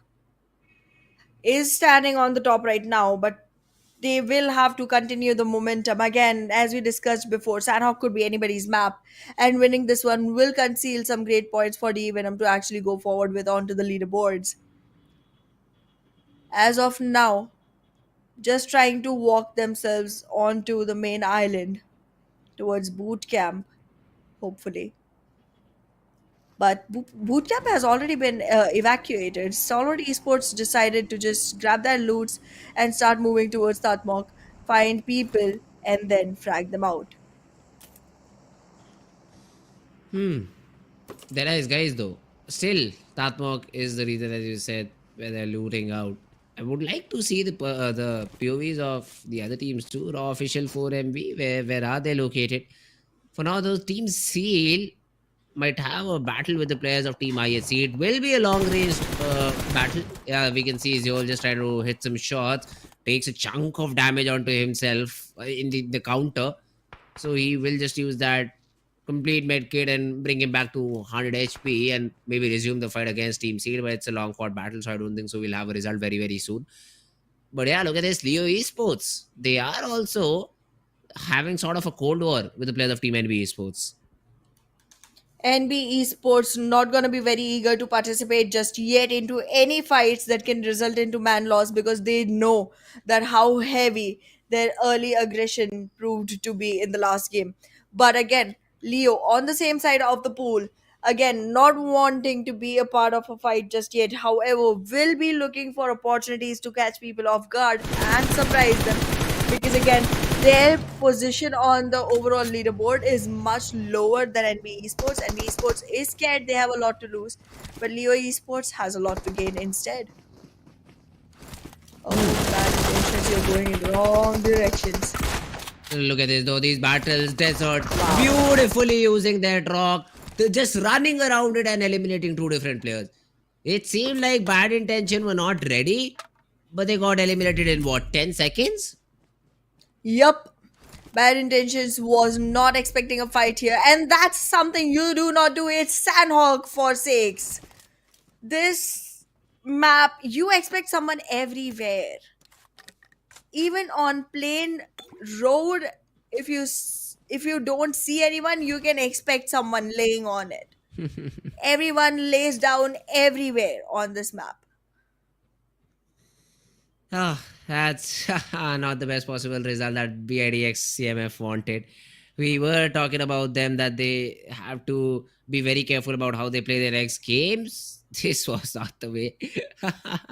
It's okay though, they'll still have some more games to play on day number 2. So they might just be able to come back a little bit stronger in the upcoming games. But for now, the zone has gone all the way down west. No, east. I'm very bad with directions. But the other It's okay. teams, especially who are towards Saudi, Venom, DRS, struggling with the blue Mabetex even. If they do continue on the same path, I think they will just run into the players of Team Series Esports. I'd like to see how do they fight it out if they have to battle it while they're trying to enter inside the zone. Well, definitely gonna be something to keep an eye out for. 4MV right now, though. Great position for themselves, much higher ground. Will be able to keep an eye out for anyone moving around and pick them off. But well, so far, the picking is happening from the side of IHC, and the ripest apples on the board, that is Stalwart Esports, gets taken down. So far, the fight has not come to a resultant just yet, but look at the nades that are waiting to just be shot in, and then the shotgun for the support. A lot of HP loss, but still, all men standing, except for Actiony. Let's end now. Close range battle. Godless is able to land the DPS shot from mid range once again. The beauty of shotguns. Zol wants to take that fight and will be able to take down IC in the process. So yes, IHC is able to eliminate Stalwart Esports. But Alex and Demo cannot be a part of this fight because Seal from the third party angle, from a different angle, have been able to take down for now 2 players, but they look to eliminate the entire squad of IHC. Absolutely, and the nade just landed so well. The revival has still happened, but the damage is humongous, and the molly coming in between of the IHC players makes it hard for them to group up. However, the crossfire is set up well enough. Will be able to take Godless down, does not get any retaliation in reverse, and there it is. IHC leaving the lobby on the 13th rank, leaving the position into the hands of Seal. Seal though, easy 4 frags. Let's see the conversion on the back of it, because I've seen a lot of teams getting early 4 frags to their name but not being able to convert it into a good game. So that's something that these teams have to work upon. 4MV, still the best way to rotate around this map of Sanhok is on foot, and they know that probably. That's why in a pair of 2 they are just pushing in. They might be surprised by Sanchir's location, because I don't know why, but Sanchir is playing so far away from his team. They probably have a vehicle, so they will be able to catch up with him very, very soon. But I think East has spotted someone down. The shots come in, land onto Scooby. The trades are happening with the players of Team HVDC. Once again, 3 teams fighting it out against each other and trying to prevail out on top. 4MV, they probably back out from here because they know they will be pitched in from 2 different directions. Apex, tossing some nades left and right, but taking some damage in return too. As of now, HVDC still has 2 players surviving without any damage onto themselves. The third one gets back up onto feet as well, and the fourth one gets a resurrection too. However, 4MV still hasn't taken much damage just yet. Trying to deal this off, trying to sign a contract with the devil, making sure that HVDC does not make it through. The positioning that HVDC has acquired is going to be one that is prime for the side of 4MV themselves, and they wouldn't want to compromise it. However, gotta be very, very careful about Seal approaching from the backside, because that's another team that might be a thorn in the way. Yes, Berendo. Oh, great turn and great damage onto Ryuk. Ryuk is not picking anyway after this particular engagement. NBeSports also throwing in some shots, just letting the players of 4MV know that they are stuck between a rock and a hard place now. They have 3 different teams around them. Surviving against each one of them is not going to be easy at all, and they are just being forced to use these medicines. Doc, he has to be revived. He has to be brought back up. But meanwhile, HVDC, they are battling it out against the players of Team Seal now. And Soulless, the first one to fall. Well, 4MV still trying to hold on to their position as of now. Campo Bravo is gonna be the position. I feel like Leo has a great chance on this one, but I'm gonna put my money on 4MV for this one. Hey, I signed me up for 4MV as well. Because I think 4MV, they were not able to get the previous game, and usually when they do not, they just chicken in the next game forward. Mabetex though this time around. Look at this, shots whipped. For some seconds, I thought they might not be able to get the frag, and they won't, because it is Shifu sir from DEADEYES, guys, who is able to take down the player of Team Mabetex. Zero. He will be in a very difficult spot. His teammate Desert is down on the ground and essentially out of the server too. Oh, soon enough, Mabetex Esports might be a complete team that leaves the server so far, because 4 defeats on board. I think that's not the best situation, but that's about it for the side of Mabetex Esports, because DEADEYES guys is looking strong as of now.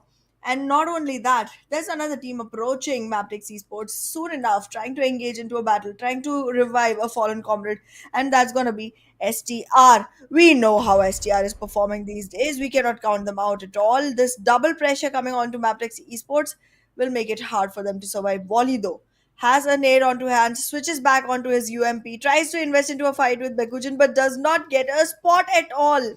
Does not know where Bekujin is, will get unspotted, and there he is, gets taken down. Bekujin, however, gets traded in close range. This is all onto one single player now. 1v1, Leo. He is trying to throw in some pre-fire around the corner, and finally will even be able to land that headshot. SCFL, Senior falls, and with that the squad completely goes out of the server. Mabetex, they will be able to secure themselves another frag and another team wipe. Do they have enough time to get that revival onto Zero is my question though. Now 4MV in a difficult spot. He's down on the ground, but HVDC, yeah, well, they're out of the server because a great nade just lands inside the compound that they were hiding. And the frags just go the way of 4MV. Mabetex, as I was talking about, now being pushed by the players of Team DEADEYES, guys. But Shifu, a little bit too complacent about the angle he had. Wanted to rush in volley with the judge. But now the nades being exchanged, clear will deal hefty amount of damage. But Wally's nade will make sure that Shifu sir cannot be brought back into the game. Well, Wally is trying real hard, but there's gonna be counter nades coming in from the side of Slayer Sir, which are gonna land pretty well. Leo OP already on the streets, into the ground. Slayer Sir, however, does not have much support going in. Look at Sussex. He is trying to go from behind, find a spot onto Wally, keep him worried, keep him lured, No HP. and capitalize on the situation. Slayer's down. Slayer cannot pop that first hit back in time. And Sussex has also been taken care of. An unfortunate end. Unfortunate end for the players of Team DEADEYES. They wanted to go for a third party. Well, you should have. But from inside the zone. There's no sense in running outside the zone when you know these Sanhok zones damage a lot and they move out of range very fast. As soon as you see nades being exchanged, you know that you cannot push in the player if you're not confident enough. And that's when you cancel it out. That's when you run back. But they did not cancel that particular battle out and now have been cancelled out of the server. Only one player remains. 4MV though, East cannot expect the flank from Domain. He will be shot in the back and IAWO will be moving forward with another team elimination. 4MV leaving the server for now. NBeSports, DEMAB, Mabetex, DEADEYES. Guys, these teams are not gonna be looking good. I8 as well on the verge to lose a couple more players. Tries to smoke things off, tries to make an opening. But look at DE Venom from the long range covering the fight and making sure that no smoke is able to create mirrors for them. DE Venom just spraying out the players of IAWO. They will be able to secure some of the frags. Domain goes down. Another point added for DE Venom. That's a great start. That's not just a great start. Great late rounds as well. They are able to get themselves inside the zone. I cannot see any team near to them. So that essentially makes that there are no more threats present over here that will harm the players of DE Venom. So they find themselves in a good spot. Let's see if they're able to convert this game. Mabetex is one of those teams who have got 10 frags to their name. Only one of their guys remain. So that will be a big problem. NBeSports, meanwhile, they take exit 2. No eliminations to their name. We're trying to climb up a hill. But Raw official was just standing. We're just holding for any sorts of pushes, for any sorts of late rotation. And are able to punish the last player of NBeSports. Look at Seal and DRS both holding on to the main compartment in Camp Bravo, which is what the circle is favoring as well. These teams are gonna have a feast once the circle starts moving in, and it does. A lot of damage is gonna be dealt. There's a high damage onto this circle, and 5 teams still survive onto the northern side of the play zone. These teams might start getting crumbled soon enough. Mabetex Esports, only one single player on their side, Wally, who himself is trying to take a huge long rotation and is unaware of the fact that DE Venom is coming in from the south. Esports, they will get the revival. For one frag, they had to do so much. 2 of the players got knocked out, but at least they'll get a point for that. Now, Series Esports, because for a very long period of time, they were holding this Camp Bravo area. They will be in a good spot, and even DRS comes in with the third party. Kirito cooks a nade, can throw it onto the player of Sky, but yeah, he'll escape. Although Kirito's nade will be able to find one of the frags. Solesi has already been taken care of. Scooby gets another knock on to Malik, and the Molly will, I think, burn him out. No, never mind. It's not good enough. Kirito now with the DPS wants to take that close range battle. The frags are being secured one by one, and Seal, they're happy that the side of Team Raw officials decided to push in. As of now, Raw officials just trying to move back in, but the positioning that they're trying to contest might just not be the best one. Not for a solo survivor, because I don't think there's any way for Jiggle to be revived anymore. Sky is the one last man standing, and he has to convert into a dead body soon enough, because there it is. The officials gets taken down. So will Mabetex Esports. However, the most interesting fight on the lobby right now is going to be the one between Seal and DRS, in which Leo might be able to create quite a lot of capitalization for themselves.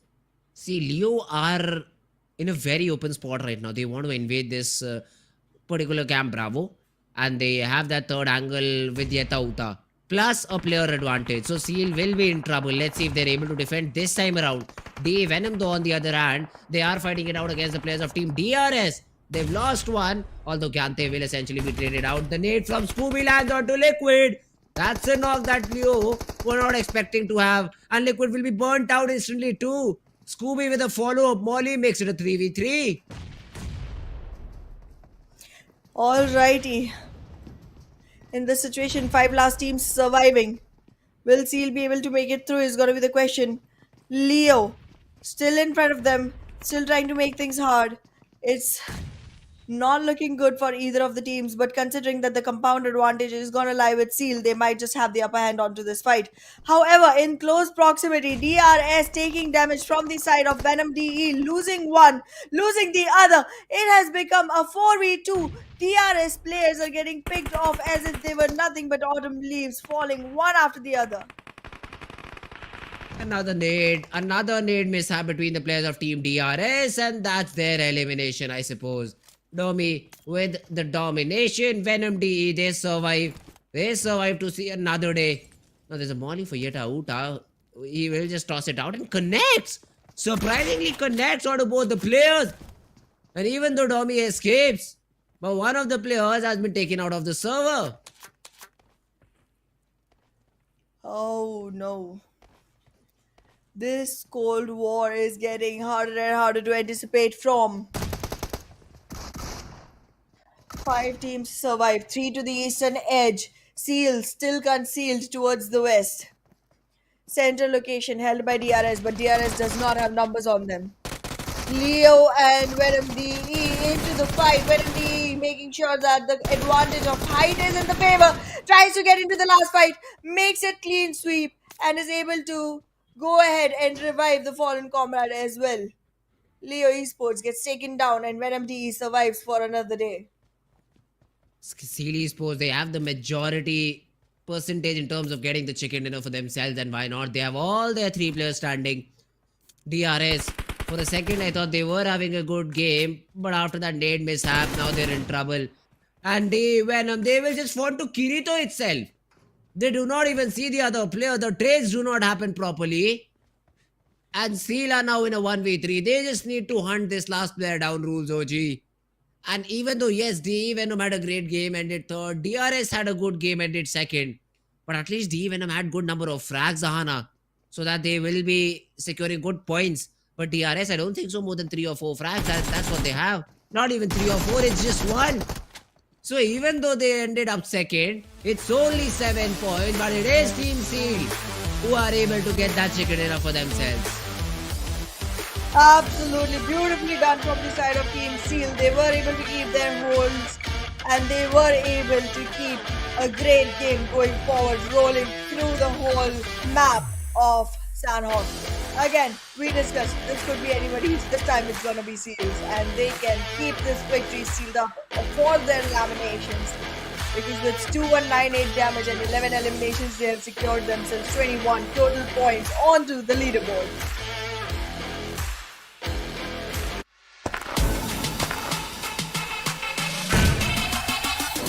Make it clap.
Mm-hmm.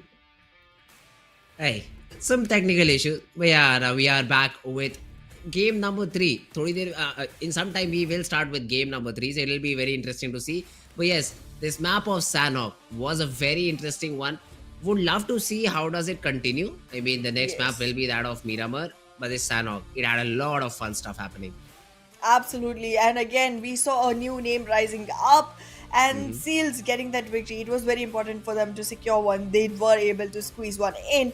However, wanting to continue the momentum is going to be the goal for the team. But yes, Miramar again, and one of the matches where things can change because you need a lot of technicality to go through this one. Yeah, Miramar is going to be interesting to see. Now, another thing that I like to see is which group will sit out. So we won't be able to see them play this time around. But yeah, Miramar as a map is going to be very interesting. But talking about the map of Sanhok, let's have a look. Which player was the most valuable in terms of getting those frags? And it is Seals Kirito. Look at that. 5 elimination. Basically, this guy did not take a lot of damage on him too. Because his healing, just 40. Absolutely, with only 40, as in 38, healing for himself. There was quite a dominating performance coming in from the side of Kirito, a new name rising up for top players at this time. Mm-hmm. And I'm pretty excited to see what the team can bring in because Seals, with this victory, have opened our eyes towards one more team to look out for. Team Series Sports definitely they have been a team who I think have been performing consistently, probably getting 5-6 points every game, and now with the chicken they will definitely jump up quite a bit on the leaderboard. But talking about the top players, except for Seal, we also have Scooby in the chart and even Fearless. So this team definitely had a great number of frags. Leo representing Mabetex, Venom DE, a good game for them. Dobby with 3 eliminations overall, but I think Venom DE they also had what around 8-9 frags and were able to end up on the 3rd spot. So a great job done by Venom D in terms of mounting a comeback. And if we talk about the overall summary, Domi had the highest number of assists too. Absolutely. Well done from the side of Team Seal. But yes, quite a lot of new names up here this time, and I haven't seen most of these names coming up onto the match summary just yet. And that's interesting because, again, Fritz, not only does it tell us that there's more names coming in, it also tells us that the competition is about to start getting more and more tougher. And when players struggle, we celebrate. Yeah, that's content for us. So Yes. it'll be interesting to see how these players play in the next following upcoming games because I did see a lot of mistakes happening, especially Deadeye's guys just pushing outside the zone to get just what 2 frags to their name. It just ended up getting 3 of their players eliminated, and then 3v4 just not being converted. So these mistakes I'd like to see them being fixed as soon as possible. But other than that, a great game. Still, I'd say the other teams have to perform a little bit better. Deadeye's guys, not the best possible result. They this time themselves pushed them in the ditch. So that's the biggest problem that they had. But other than that, I'd say Steel. Yeah, great game, 21 points. Venom D, look at this, 16 points. And even though they ended 3rd, they still are very much on the 2nd position in the leaderboard. That's true, but look at DRS. Even after ending second, they go all the way to 5th rank. And with what points? Just 7? That's not justifiable. We know DRS hasn't been doing good. After that, they somehow managed to get some placement points and still nothing to get them out of the hole that they've dug for themselves. This is not looking good. DRS needs to have their elimination points on point. They need to have their placement points on point. They need to have points on their points table. Mm-hmm. Plus, even if you look at this stronger fake love, a hit and miss of a situation. Like you get a chicken yesterday, you start the day with a chicken. We have higher hopes from you, maybe a top 3 finish every other game, but you end up with 0 points. So these are some things that the teams have to control. Consistency is the key over here. You need to be consistent with the games. Yes, maybe stronger against fake love. This was a bad game, but let's see if the next map of Miramar is again another position where you shine or not. Because if this continues, a team getting a chicken and then falling like completely flat, this will hurt them in the longer run. That's absolutely true. However, I do not want to take much away from Stronger Fake Love or NBE Sports, Hmm. specifically on this map, because again, Sanhok is one that does not really rely on your technical skills as much as the other maps Okay. do. So I would really have to see one more map and their performance on that before I can go ahead and say that, okay, you are not being consistent with the kind of performance that was expected. Because then again, Sanhok, even though it's a very fun, very light map, Hmm. I enjoy watching it. Yes. It's not the best determinator of how a team is playing, according to me at least. I mean, yeah, I kind of completely agree, but somewhat you can decide the fight you choose, That's true. and then not being able to win it out is something where you will be judged in the overall game, in the overall standings too. So that's I'd still say stronger X fake love. 5-6 points is what I at least wanted from you guys That's true. after such a great start, after such a great overall game. Overall points table is also something which I'd love to see. I think we'll see that after game number 3, but they will make a jump for sure because they were third yesterday, if I remember correctly. Them getting another chicken, 4MB not performing, Stalwart not performing, they really might be touching that first spot overall. Absolutely. I have high hopes of seeing 4MB getting dethroned right now, considering the Mhm. way the first two matches have gone. However, they still would have had one more chance, but I don't think they do. I think 4MB sits this one Okay. out. Oh, all right. So I think so. 4MB I'm not sitting it out. completely sure though. It won't be a big of a problem because again, till the end of the day, these all these teams will be playing the exact same game, exact same number in terms of maps. That's true. So I think 4MB will definitely come back stronger in the next upcoming games. If not in this Miramar, then in the probably the follow up Miramar, follow up Erangel. Oh yes, even Arena is still left, Ahana. So that's another thing Yes. that we'll have to look out for. I mean, I am pretty excited to see the way the TDM will go because, again, there's quite some fun that is involved in there. However, right now, we are going to be walking into Miramar, and some of the very strong teams are not going to be on the board because Group C Mhm. is not playing this one, and we already know Group C is pretty strong as of now. Considering that, Okay. it's a jolly go lucky map for everyone else because the strongest contenders are not even here. It's your time. Seize the day, seize the map, get some frags, get some placement points, and put yourselves up on the leaderboard. Yeah, well, especially for the teams in the mid-table, right? Struggling from maybe not struggling, but somewhere between 6th and 12th position is what I'll Yep. say. They'll have to perform a little bit better, a tad bit better, so that they're able to get themselves in the top 3. Realistically, it won't matter much in terms of grand finals, but those bonus points will be something that will affect you overall. So it's better to have the highest possible standing and then use it as your weapon in the grand finals.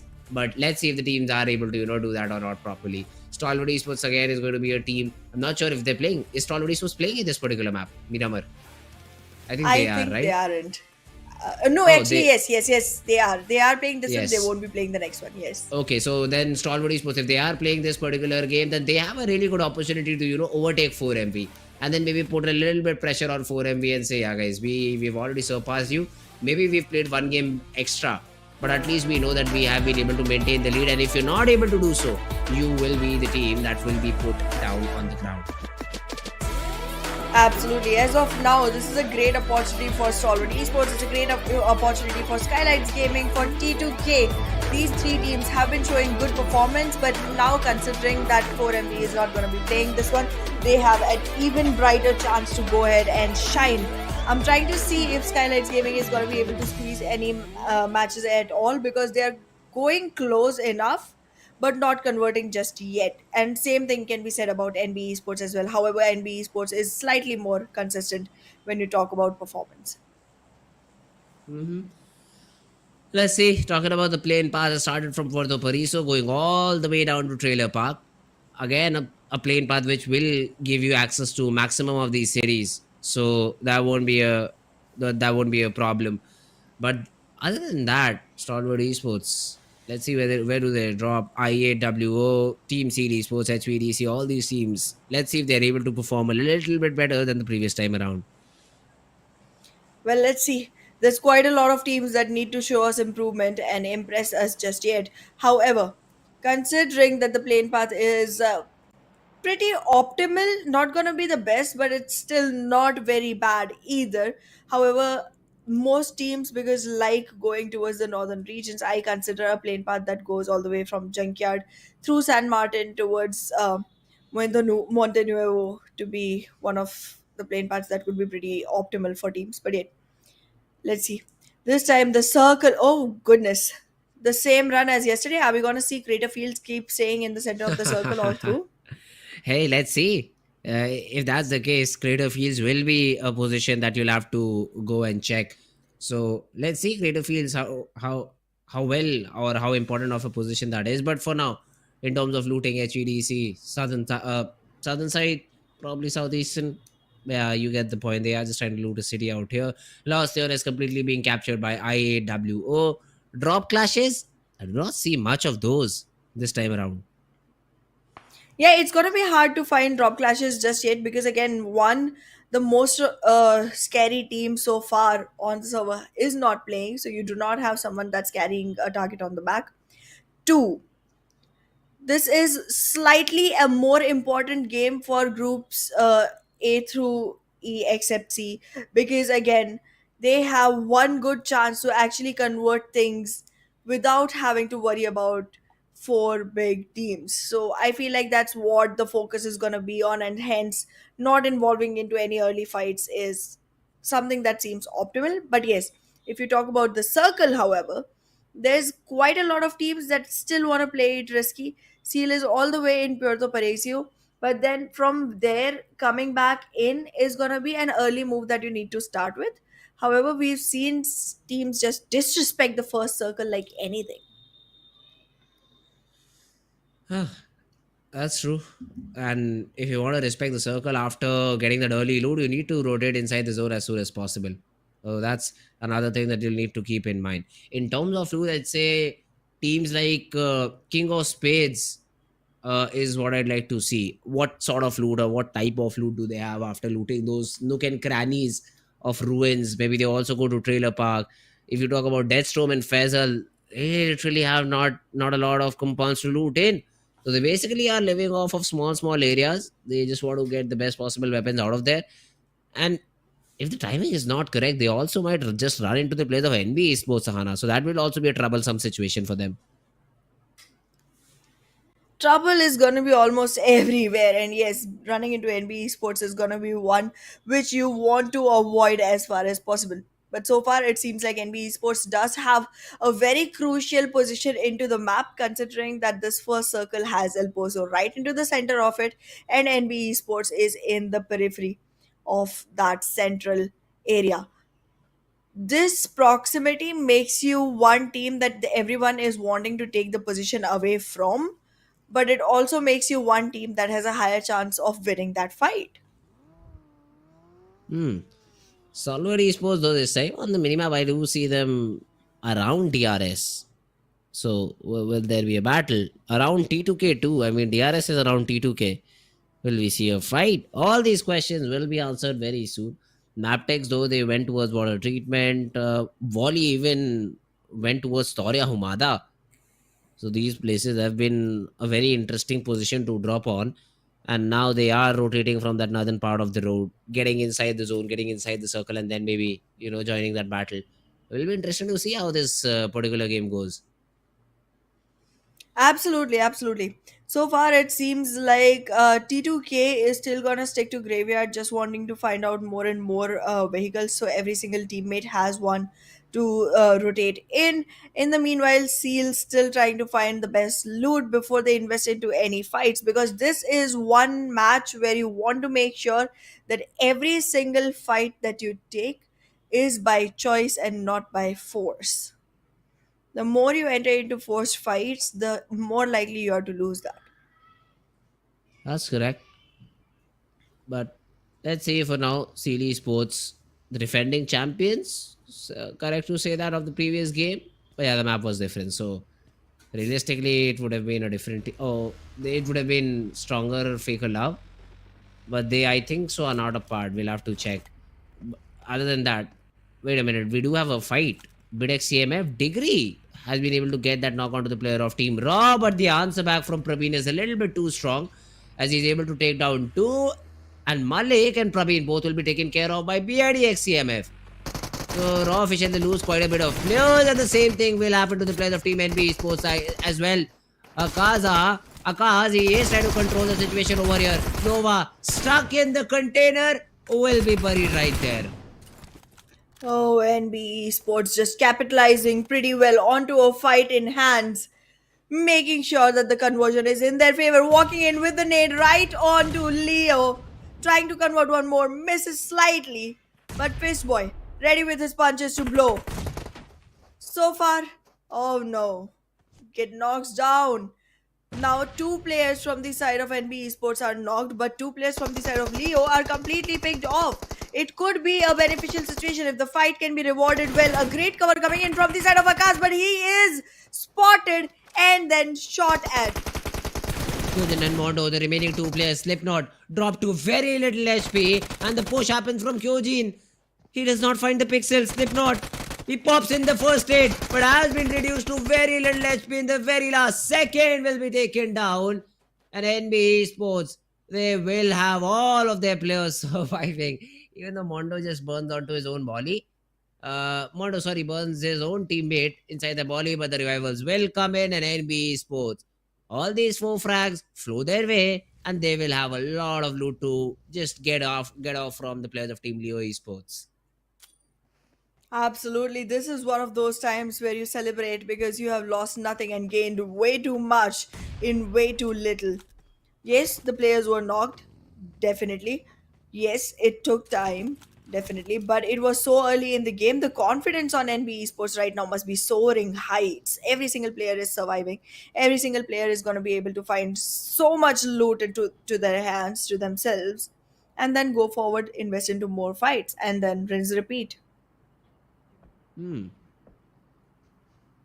JME though, look at this. Nobody is so low on HP and action. Again, just on top of the world with the buggy. That's that's something I love. You can just drive a buggy straight up, or also the pickup truck if you use it in back gear. It can be driven up this particular hill. But then while coming down, the buggy is, I'd say, relatively bit safer because the pickup truck takes a lot of damage while falling and sometimes bursts too with you in it. So buggy is always a safer option in this regard. But yeah, let's see. Nobody heals himself back up, also rotates away. Action also just moving away from action for now. But wait a second. Slayer Sir knows that Dante is in this position. Now, BIT has already lost a few players in the process. Finally, Slayer will strike as soon as Dante went inside his vehicle and be able to get that first frag. Slayer with that first frag, trying to make things easier for the side of DEADEYES, guys. However, the circle is going to be one big priority that needs to be kept on top. It's not very far, but it's going to be very difficult to enter into. The rotation might have to shift a little towards the southern area before actually making it right into the circle, because inside the circle, you know who's there? It's Stalwart Esports alongside JMEX, and those two teams are looking for praise right now. They both are trying to get more and more numbers on their frag board. In the same time, we can also see Bad Intentions trying to make it in. Oh no, this is gonna be a tough fight for Bad Intentions once they enter. Galsen gets taken down. Stalwart, they find that first fight and they are happy to take it. Even JMEX is around the corner. So let's see how much can action come in over here with the third party, because some backup is being provided by the remaining players of Team Stalwart Esports. But I think, yeah, they just back off. They say one frag is good enough for now. We do not know how many teams are there up top El Pozo, so it's better to just fall back, relax, and let the zone close in. And after that, we will be moving inside the zone. So it's a good decision. It's a good decision made by that particular team. Let's see. NBA Sports, though, they would love to force the fight. Frag not optimally using the buggy because it just rolled out twice. And do I see smoke out of that buggy? So it won't be safe enough to ride in it. Action though, spotted down. Nobody trying to take some shots, but a red dot won't do the job at that particular distance. This is not the easiest situation for JMEX, but right now, trying to fight NBE Sports definitely seems to be one fight that they want to be getting out of. However, that does not seem like a possibility. Nobody still trying to go ahead and regroup with the team, and the situation just just keeps on building more and more pressure onto both teams. They are kind of getting restless one after the other. In the meanwhile, though, IAW finally getting a frag for themselves. Hmm. Seal though, Fearless goes down. Scooby has been able to trade out Viper in the process, but look at the HP bars. Scooby and Kirito are the only two ones left. Now, there's a nade in hand, because of which Wadu will be taken care of by Kirito. A nade from your own teammate. He expected you to get knocked out, I think. That's why a nade was tossed in the process. Now, Coldness cannot be brought back up because Octopus will just bleed out entirely, but Fearless will. Fearless has been brought back up, and Seal, they need to make a decision. Do they go for the revival onto Fearless? Or do they just get out of here? That's the biggest question. Kirito are pinned down, being shot upon, and I8, they are looking to secure some frags onto the players of Team Seal. Team Seal still not able to get back, reset themselves, and already being slammed in by I8. I8 this time with three players on hand trying to go on to Seal. Knocks one. Kirito is already down on the floor. And the one team that was going ahead trying to be securing another chicken after one gets taken into trouble. Nades are being tossed in. Both are going to be a miss. But will this cause more ruckus? Yes, it will for sure. I8 What a rotation trying to from pin Domain. people down. What a rotation from. He wanted to cut off the players of Team Seal, and he almost did. Just missed them by like 5 seconds and some bullets. Almost takes down the passenger too. That was a great move attempted over there by Domain. Only if it would have paid off. On the other part of the map though, we have Stalwart Esports being taken down the players of Team BIT. Knight has been able to take down Tops. Action goes down too. So bad intentions really are kicking the players of Team Stalwarts right now. They sure are, but right now it seems like Greater Field is gonna be one place to party because Mabetex Esports already going on in there with raw officials and soon DRS trying to pull the fight into Greater Field. Again, one very crucial position. However, I8 in the meanwhile still trying to seal off things onto Seal, but losing players in the process. Not one thing that you want to invest in. Raw Esports, in the meanwhile, though, gets completely taken down by Mabetex near Crater Park. Oh, a lot of fights happening all around. Seal trying to get another frag onto the player of Team IAWO, but then that's not going to be the case. They just run away in their buggies, in their vehicles. And now even Seal has to move inside the zone. Let's see the route that they choose. NBeSports still in that stalemate situation. JMEX have the church control, because of which NBeSports are not feeling sort of confident enough to push on to the play.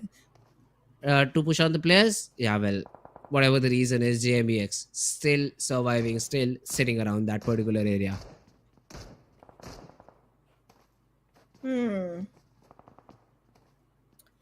JMEX and NBE Sports on a stalemate situation, still not finding a way for themselves. However, this time I really do feel like NBE Sports might be able to make this through. I'd say Mabetex, because I see them. They are very close to the zone. They have all the northern part of the zone under control. The only thing that they have to deal with is the teams coming in from the south, and all these teams coming from down south will just fight amongst each other and probably give Mabetex Esports a free chicken. That's what I feel over here. So let's see Mabetex if they're able to do it. For now, the NBA Esports, they are trying to take some shots out of their opponents, not connecting any, because it's a very long range battle with this Kujin. He is just spraying the mini like an M4, so these bullets obviously won't connect at all. Just maybe throwing in some damage on the vehicle is his objective. Well, the objective is really getting accomplished, I would say. Sure.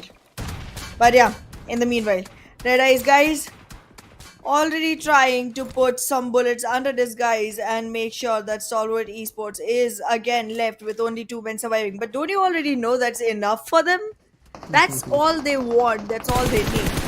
However, look at the area control that has been squeezed in by Mabetex Esports. I feel like your words might be coming true soon enough. Yeah, Stalwart Esports. Let's see though. I mean, how does How do they decide to play after this? Because as you said, they usually just play with two players standing. This time around, it's Nirzed and IC. They do spot the player of Soul. Fearless has been taken down, and the spray continues to get that frag too. And somehow Nirzed survives because his opponent is not able to hit the shots correctly on time. Now I see he is trying to throw some smokes out, make a smoke wall, and then get inside the zone through it.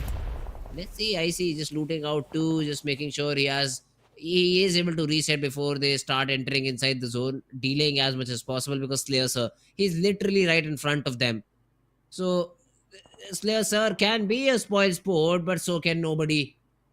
And nobody from up top the hill is able to take down Nirzed, and that will make sure that no revivals come in, because even though if I see revives, the damage of the zone will make sure that Nirzed cannot pop a first hit and he will go down back. So this will be a troublesome situation for the players of Team Stalwart Esports, because IC is all that Stalwart has now. IC2 is not surviving on a very good HP, might not be able to make it through. The moment he tries to come back in, Deadeye's guys is waiting to make that frag a confirmation. However, I do feel like the circle should be prioritized right now. Well, they are able to take quite some damage onto Stalwart Esports. So I see that's a little more icing on the cake for the side of Deadeye's guys as of now. But I8 in the meanwhile about to lose their breath. One single player surviving, and that too not in a healthy state. JMEX though, they find themselves at the foot of a hill, so probably they're covered from three different angles and only have to watch one. Let's see how do they do in that situation. NBeSports though this time around, HVDC Sanchir will come in and take down Fizboy. Now that's a frag NB were not expecting to lose, because Sanchi was nowhere near the picture, but suddenly comes in, drops the player around the house, and even eliminates him down. Look at this, the split that NB has right now. Kyojin, Akaz, Mondo. If I'm correct, yesterday as well on the map of Erangel, NB Sports lost because of a split like this. 4MV, the first game that they won, was in a similar fashion. Just like one by one, they went into compounds as a group of four, and they were able to take down the players of Team NB Sports. And once again, they are falling prey to the same pattern. Finally, Kyujin and Mondo just decide to be together and play as a duo. But Snipe, he also wants to have information about this area, because JMEX, they now actually have to leave this compound. Leaving the compound is not going to be super easy though. There's quite a few teams already surrounding the area.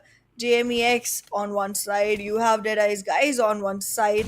Even though Deadeye's guys might find it really difficult to actually get an angle onto this height, it's not gonna be. Oh no! Wait a second.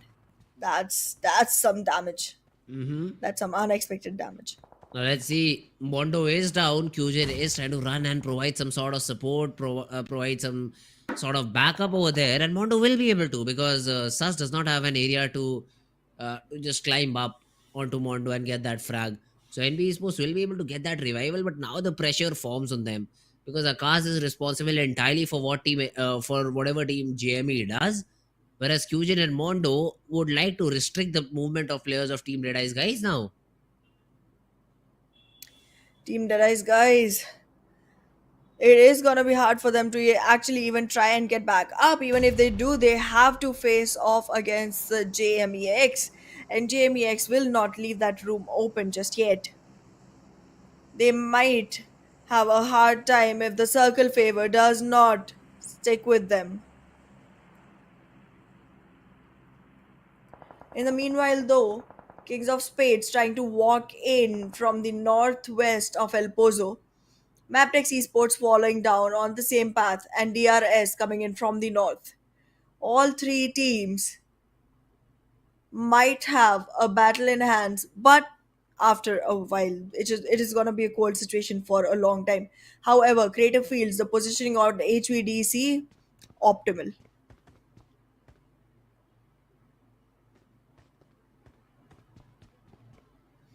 As of now, it seems like SKYLIGHTZ Gaming is also holding on to a compound pretty well, and they are not making any noise in the meanwhile. King of Spades trying to move back into the circle. There is pressure. A drop has flowed in. But I don't think that's gonna be 1-2 contest because look at SKYLIGHTZ Gaming. Pretty close in proximity. Mabetex Esports, however, wait a second. Why are you trying to walk right into the arms of death? Mabetex Esports, if they actually walk in here, DRS might be able to squeeze some frag points for themselves and take Mabetex out of the game. There is a numbers disadvantage and also the fact that Mabetex is completely unaware that there is surrounding presence. In the meanwhile, though, NBeSports currently capitalizing onto DEADEYES guys, in which King of Spades just contributing unknowingly. Mondo though, from up top is able to get that frag onto Snipe.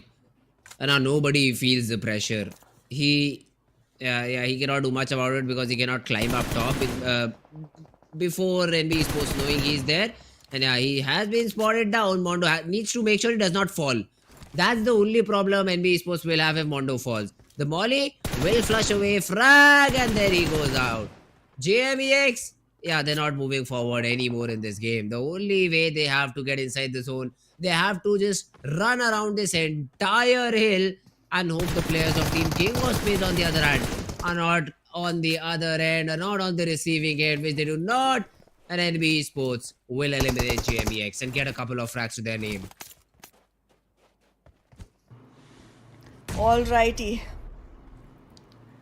Let's see how DRS will make the best of this situation. HVDC finally coming out of their covers. Pushing in. DRS might be able to sneak some shots on, but wait a second. Sanchit, will he be the sneaky man? He does become one, but then gets taken down by Killer Whitey. Cannot stay sneaky and still take that many shots for the frag. You've got to be swift if you want to be sneaky. Ooh, HPDC though. Look at this, all four players standing, not for long though. Gyante, he gets a trade onto Ryuk. That's a good frag to fight, that's a good knock to fight. But Gyante is now being pressured by two different players. Now DRS, they have to provide some sort of a cover, which they just do not. Killer caught reloading while his job was to provide some support. And Gyante has been taken care of. The revival happened onto one of the players of Team DRS and he has also been able to reset. So now this battle will decide in which team's favor the game goes. HUDC Aero lost, gets knocked out. The battle between the DBS and Delta wins it out. The remainder of the two players around the hill. Delta with the DBS gets another and then even closes out the battle. Great job by this particular player, and DRS gets some more eliminations to their name. 5 last teams surviving. DRS looking good. Still has all fours on board. But do they have good enough frags? No, they don't. However, that shouldn't be a point of concern just yet, considering that your victory already gives you 10 to add on to whatever you have accumulated from eliminations. Right now, Mabetex Esports looking good, trying to make sure that SKYLIGHTZ Gaming does not get much wiggle room for themselves. Desert already has an idea of where SKYLIGHTZ Gaming is camping, and soon enough, might see someone jiggle out. Mabetex though, they are not inside the zone. 100 meters is the distance that they need to cover. And for now, they now will be gatekept by the players of Team King of Spades, who are literally on the edge of the zone, and Desert will essentially have to fight his way inside the zone. So let's see Mabetex. How do they want to play this particular game now? Because getting inside the zone is going to be a little tricky. Wally on the other hand, try to get away, but spotted down by Gyante, and the knock is there. DRS, a great knock onto Wally. I mean, he has to be just left away. He was trying to move inside the zone on foot for some reason. And yeah, he will be taken care of. Mamba tosses a nade. Leo goes down, but the frag might just be stolen away by Killer. Yes, it is. And DRS slowly and steadily showing intent to win the game. They sure are. However, you cannot count SKYLIGHTZ Gaming out just yet. They too are surviving with 3 players on board, very close to King of Spades and already in a lot of control towards the southern region of the circle. soon enough. However, we are going to see one more shift coming in. The circle already causing damage onto Wally in an irrecoverable position. Wally tries to struggle through to live another day, but then a shot will come from the side of DRS, closing it off for the side of Mabetex Esports. And now King of Spades already walking into a fight with DRS, while NBeSports tries to third party, and all of this is being silently spectated by SKYLIGHTZ Gaming. Well, DRS now, Gyante, close range battle. Mondo wins it out. It's that MK14 in close range battle. That's a very damaging weapon. NB Esports, they have lost a player, but Akash has been able to get that trade. He will also confirm those frags. So NB Esports still in contention. Nate being cooked. The molly is a little bit better, I'd say. But Akash tapped out to very little HP. Needs to get that retrade. DRS on the other hand also have to fight against the players of Team King of Spades. XOXOX is very low.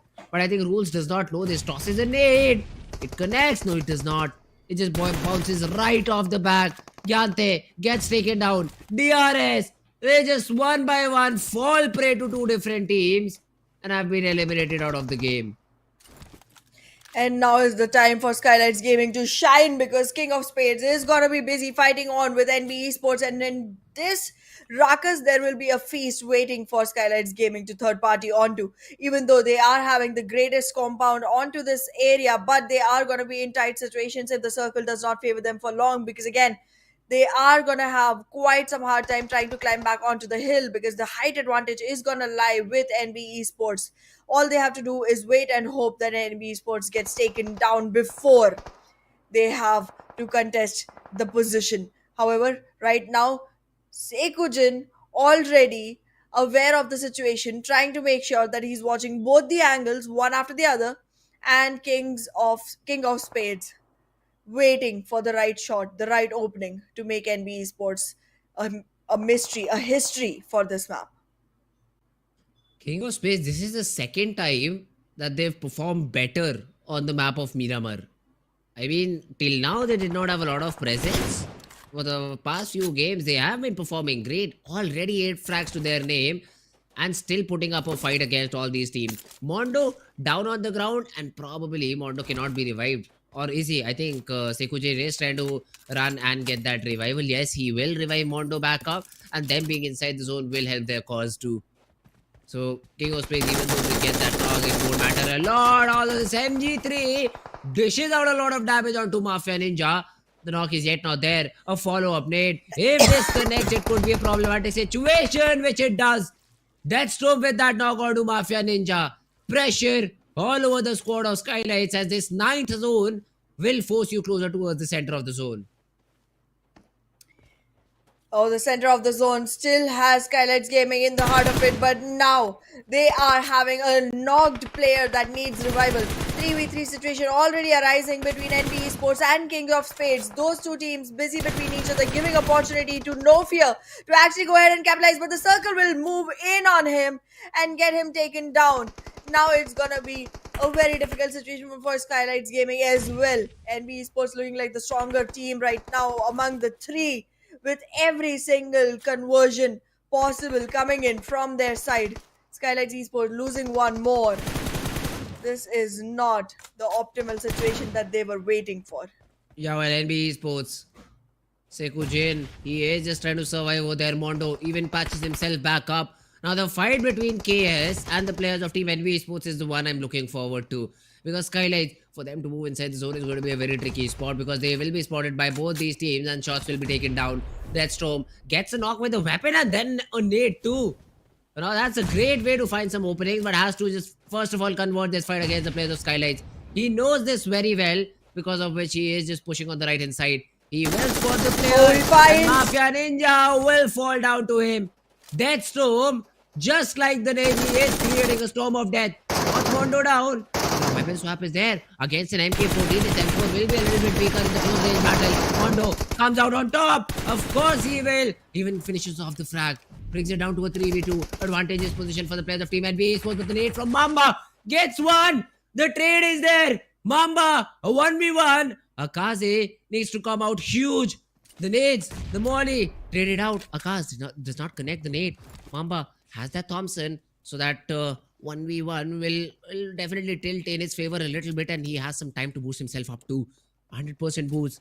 HP advantage. The shots land. Akash damaged it, and King of Space. They get that chicken dinner. They fell short the previous time, but this time around they just are the victors of the game. Beautifully done by Kings of Spades. I mean, this was not expected at all, but it turned out to be a happy surprise for us and a happy winner chicken dinner for King of Spades. Kudos to the lads who came in on top in this particular match with 13 eliminations and 23 total points.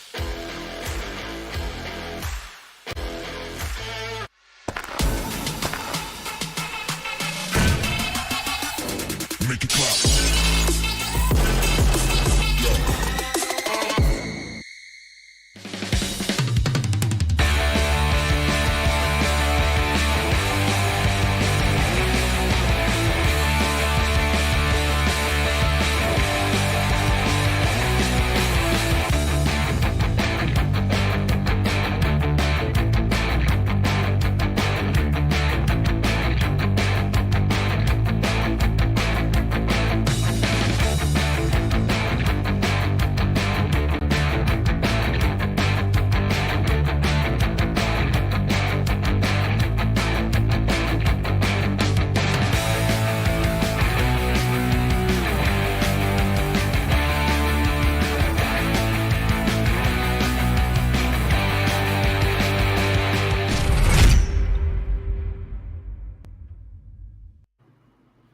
Hello and welcome back everyone to PMPL SA 2023 Fall Season. I'm your host Anna, and with me on this today is Fritz. Fritz, we are seeing beautiful matches coming in today. We have seen Miramar and then Sanhok and then Miramar again, and some new teams rising up onto the top. Unexpected names. We saw Seals take a chicken. We saw even right now, we saw a completely unexpected name, King of Spades, take a chicken. Like, who thought this was gonna happen today? So soon. Yeah, well, not me. For sure, not me, because I thought either. it will be a similar repeat telecast of what we saw yesterday for MVST domination, where teams had other things in mind this time around. King of Spades. This team came out of nowhere. I mean, they performed good in the previous Miramar 2, the very first game of the day. They performed good. They were in, like, I think, top 3. And now, suddenly, they just surprise us with a chicken. Well, that's a pleasant surprise, first of all. Absolutely. But this will mess up the points table by quite a bit. Seal getting a chicken, King of Spades getting a chicken with a consistent performance. This will mess up the points table overall quite a bit. But before we head on to that particular list, first let's have a look at which was the most valuable player inside the entire game. And it was Mondo from NBeSports. Exactly, Mondo did quite a great job for NBeSports, had 6 frags to himself, got the team all the way to the position of actually being able to secure the chicken, but then lost at the last battle. However, yes, NBeSports well done, but again, not the victory that they needed or were looking forward for. But look at this. Wait a second. What is this? Are we talking about the finals or are we talking about the whole match? NBeSports and King of Space. Basically, these were the only 2 teams that were able to get good frags. That could be probably a reason because of which we see such a monotonous top player list. It's only from King of Space and NBeSports. No diversity this time. But yeah, if we talk about the statistics, it's Viper from I think IAW who has been able to get the best amount of heal, but really it does not even matter in terms of healing. That's true. That's absolutely true. But yeah, I mean, NBeSports and King of Spades, both teams, they did amazing job onto the map of Miramar right now, and I am expecting big things from both of these teams. Considering today is one of those days when you see 3 matches of Miramar, we might see more coming in. Look at that, 23 points for King of Spades and 19 for NBeSports as well. Not a bad number at all. Equal elimination points to both.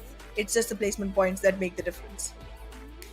It's just the placement point, exactly. And this just has been a great game. King of Spades, the way they play, 23 points overall.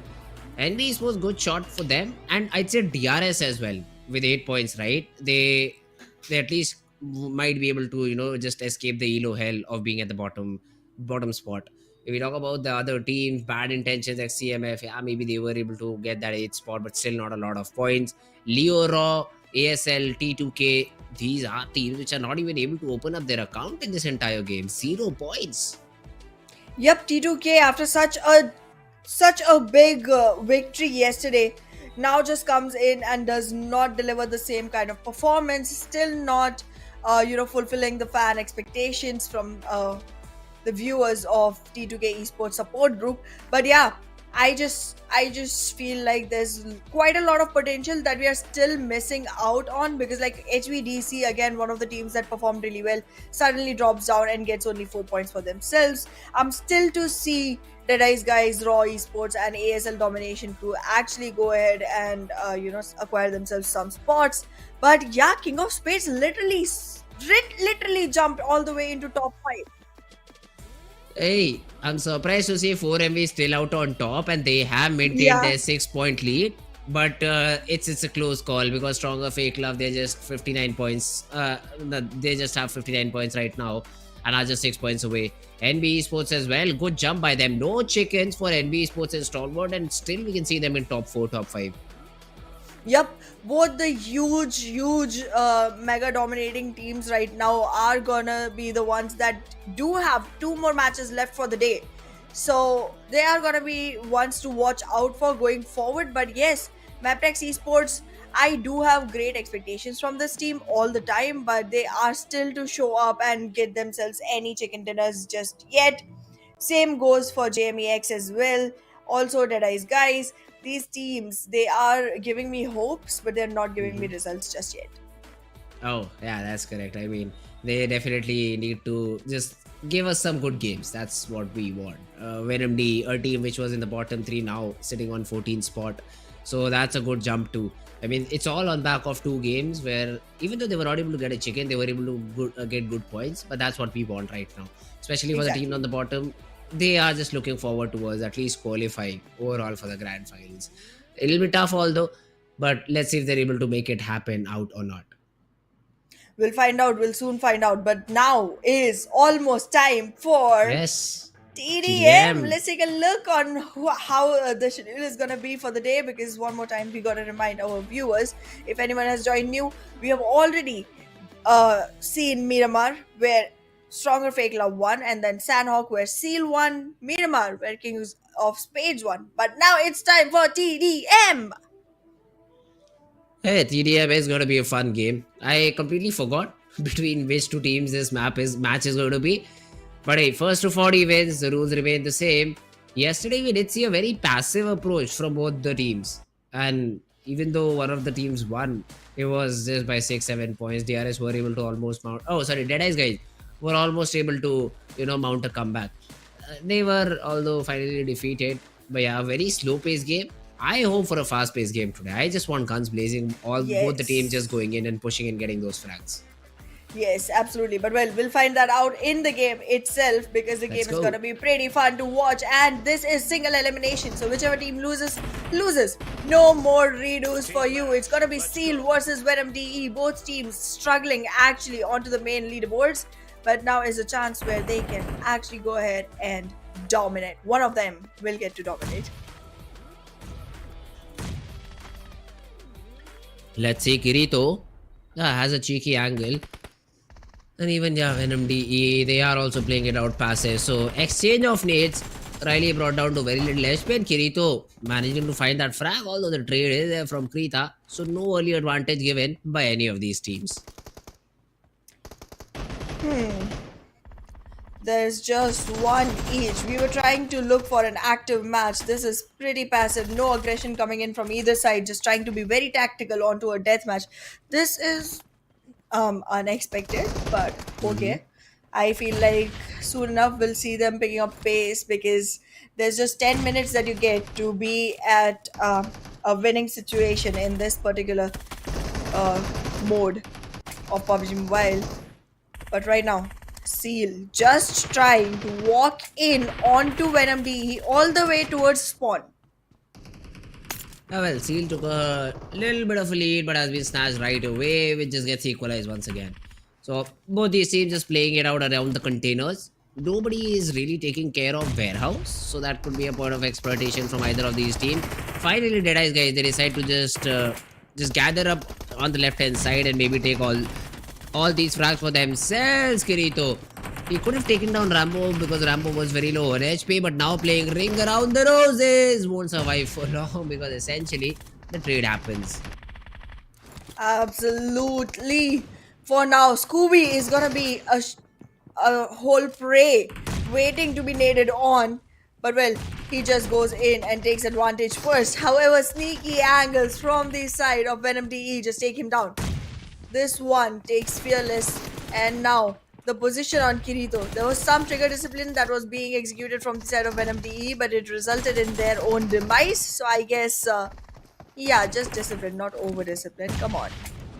Venom DE, they have that 7-point lead.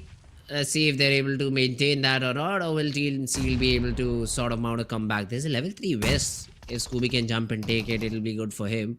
Kirito though just covering and moving in with Fearless on the right hand side. Draws out Krita, and Krita's all alone by the way, so you'll need to be very very careful. But all the fights on the other hand, Venom, Killer, they were just winning it out. Even though Seal they do get one, but still the advantage stays with Venom DE. Well, the advantage definitely does seem like Venom DE is gonna capitalize on, because they have literally a 10-point lead right now. Make it 9, but I guess soon enough we'll be making it 10. Again, Venom DE marching in. Seal still at low HP. Gets taken down, and Fearless is no more even on the board. Comes back in. The spawn time is not a lot, but still you have to go ahead again into the warehouse, find the players, and then take the fights. That is enough time taken away from this run towards 40. I'm not sure why do we see M4s against AKs and Grozas, because in close range you really wouldn't be having a big chance against a weapon that literally devastates you. Would love to see SNGs over here, Uzis, Vectors, UMPs around these particular areas, because they will definitely give a good fight to these Groza users. I personally love Vector in this game mode because it just has a super high fire rate and you really cannot expect how your opponent is going to play with that. But yeah, still Venom D with all the Groza and the firepower that they have, we can see them in the lead of 11 points. Absolutely. This 11-point lead is close enough. Make it just 5 more to go for the side of Venom DE, while Seal still has 17 to look for. 4 more frags. Venom DE. Are they gonna make it? Yes, they will, because this is looking pretty close. Seal, however, going in for sneaky plays. Scooby hiding around near the containers, but not for long. No, Venom D, they just need, 2 more frags to their name. Kirito goes down, trying to toss a nade. Another frag for Kirito onto Soulless. And the final blow got landed by Riley. Easy frag, easy job done. And DE Venom are your victors. It was just a one-way street this time around, Ahana. We complained that the game was going a little bit slower, but Venom D said, wait a second. Let us just make sure that it goes very, very quick. And they are essentially able to win it out and book a slot against SKYLIGHTZ Gaming in round number 2. Exactly. Once they walk into round number 2, they are going to be competing against SKYLIGHTZ Gaming, and then the victor will make it into round 3. However, the next match that we will be seeing of TDM tomorrow is going to be of Stronger FAKELOVE against Bad Intentions CMF. That's going to be another interesting one to look for. However, for that, you'll be tuning in tomorrow again on the same time, on the same website for us. But yes, for today, we still have more to dish out. 2 more matches. One Erangel, and then to finally finish off the day, it'll be a map of Miramar. Too many Miramars. I personally don't enjoy it, guys. But hey, we'll have to give all these teams enough maps to play on so that we can take the best out of them and then portray it in front of our audience. So for now, we will be jumping into the next game of Erangel. I'm very excited to see that particular map since it'll be only shown once today. And I do see a lot of teams feeling a lot more comfortable on Erangel rather than Miramar. So the group sitting out, alas, guys, unfortunate for you, cannot say anything else other than that. But you'll be basing the action on Erangel. You can definitely watch and make counter strats on the day when you'll play maybe 2 or 3 Erangels back to back. But for now, you'll need to sit it out and just let the other teams play. So that means 4 MV, IHC, all these teams will be coming back into contention. And let's see how they perform in this map. Well, we'll find out soon enough, because we are about to dive into the map soon enough. But yes, Erangel. this is gonna be one in which Group D sits out. That means Mhm. quite a few teams are gonna miss watching this green lush island that is recovering from the damage that was caused to it yesterday. That's the reason we cannot have too many Erangels today. But yeah, Okay. what are your expectations like? Do you think we're going to be finding another new name, or do you think there's going to be some pioneer trying to, you know, I'd unfurl say their own everything flag just depends again? on the first circle. Everything depends on the first. If Okay. it's down south, 4MV wins it straight out. No doubt It is whatsoever down after south. that. I'm telling you, Uh, it's down south. it, your predictions have not been correct till now, neither have Oh, mine. So excuse me. we won't talk Excuse about me. It prediction. was two down south circles even yesterday, and yesterday You did also I not had predicted predict the it. same. I did. No, I you said it did should be not a down predict south. it. You said it might be. Might I does said not I count. want it to be. Yeah, neither that also does not count. So Wow.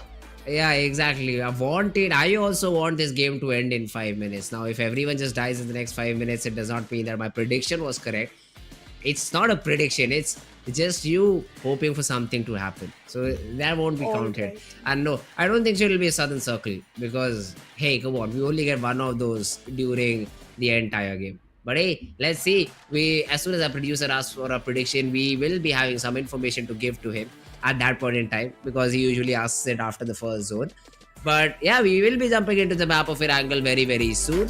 All these players already. I'm excited to see the players are stronger as FAKELOVE too. So let's see how do they perform.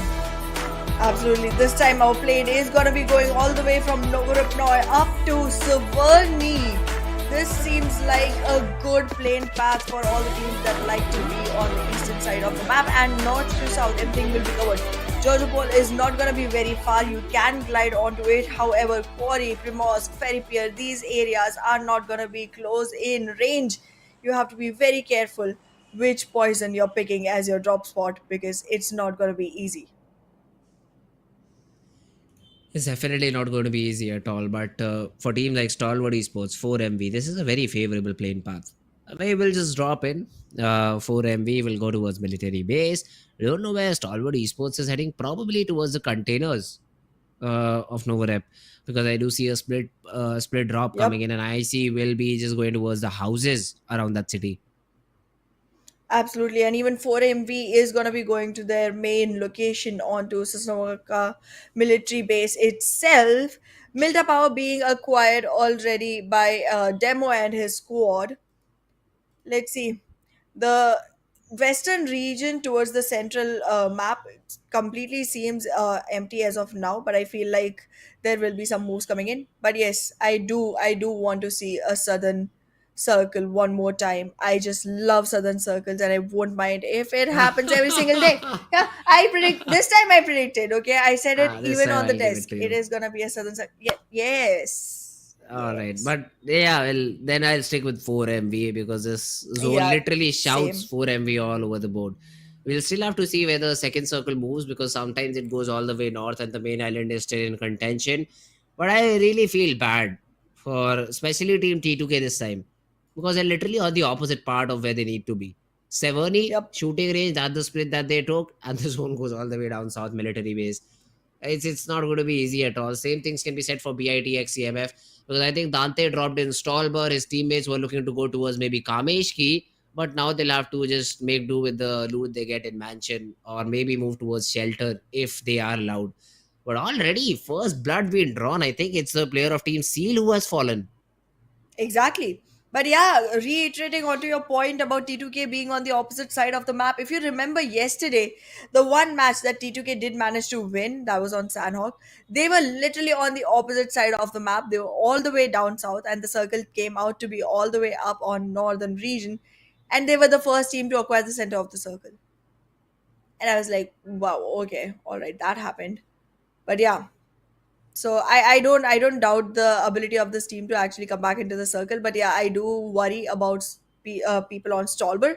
I'm not very confident about bad intentions if they're even gonna be able to make it into the circle. First of all, because there are fights waiting around there, and I don't believe that bad intentions right now is in the correct form to be able to take fights and win those. Hmm. ASL though, they also are on the verge of losing. Not verge of losing a player, because Gangsta will be able to get that revival, considering Assassin is in a great spot. But yeah, a good decision that has been made by ASL. If they have decided to just get any sort of residual loot that they could from the shows and then use the boat to rotate off as soon as they dropped, that's a very good decision, because there are a lot of small compounds around military base where you can complete your loot. But moving towards that island should be your priority, and it is for ASL. And they also have a frag, so they won't be going out empty handed from the entire game. That's why it's a very good decision for ASL to move towards military base. They will be able to complete the loot and even have contention towards maybe top 5, top 6. But the other teams, again, SKYLIGHTZ Gaming in Yasnaya Polyana, not a fun time to be here after the first zone has already started to close in. Completely agree to that, but look at the kind of population that has been accumulated onto the southern island. I can already spot 1, 2, 3, 4, 5, 6, 7 teams on the southern island. T2K already making it into the circle. One player is in the left, the remaining two are on their way in with their vehicles in hand. This is a very early rotation that is coming in from the teams, and finally I can see some respect coming in from these teams for the circle. However, still bad intentions sticking to Stalwart. They had a few players actually roaming around Yasnaya Polyana with one single player in Stalwart, but then every single player decided to move in towards Stalwart and around Kaveshki, which does not seem like the best thing to do, but I guess okay, to each his own. 4MV, they've already just fanned out of military base. So I see Baron with no loot practically, because yeah, he has good helmet, level 3 helmet and all, but then medicines are not in enough supply. HVDC though, they are the first ones to fall, and Yetauta, Noah will be the one to secure that frag, and Leo Esports as well, finding a good chunk of damage, finding the very first frag that they needed. Let's find out if Leo is gonna be able to capitalize on the numbers. Right now, they do not seem to be wanting to invest into another fight just yet. However, HVDC is gonna be in very close proximity. They have lost a member and would not want to invest in the fight yet again. Stalwart Esports has great area control right now. The complete Novorapnoi area is under their control, even though there are about 7 teams onto the southern island. Stalwart Esports is simply looting around alone without much bother to them. The complete Novorapna area is going to be under their control. No team still being able to invade that, and one player from their side is already waiting for the bridge camp onto the Novorapna side.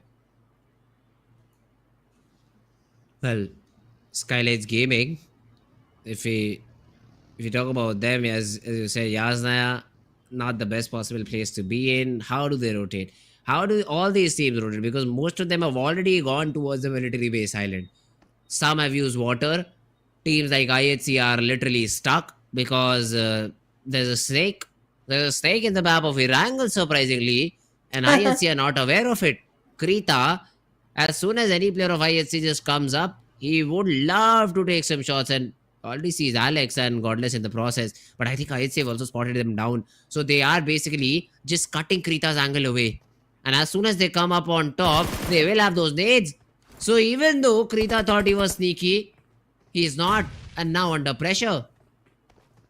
Oh, he has nowhere to go. IHC is marching right on to him. They're trying to find him out. He is able to take one knockdown. Tries to go in another fight with Godless, but Godless will be the one acquiring this one.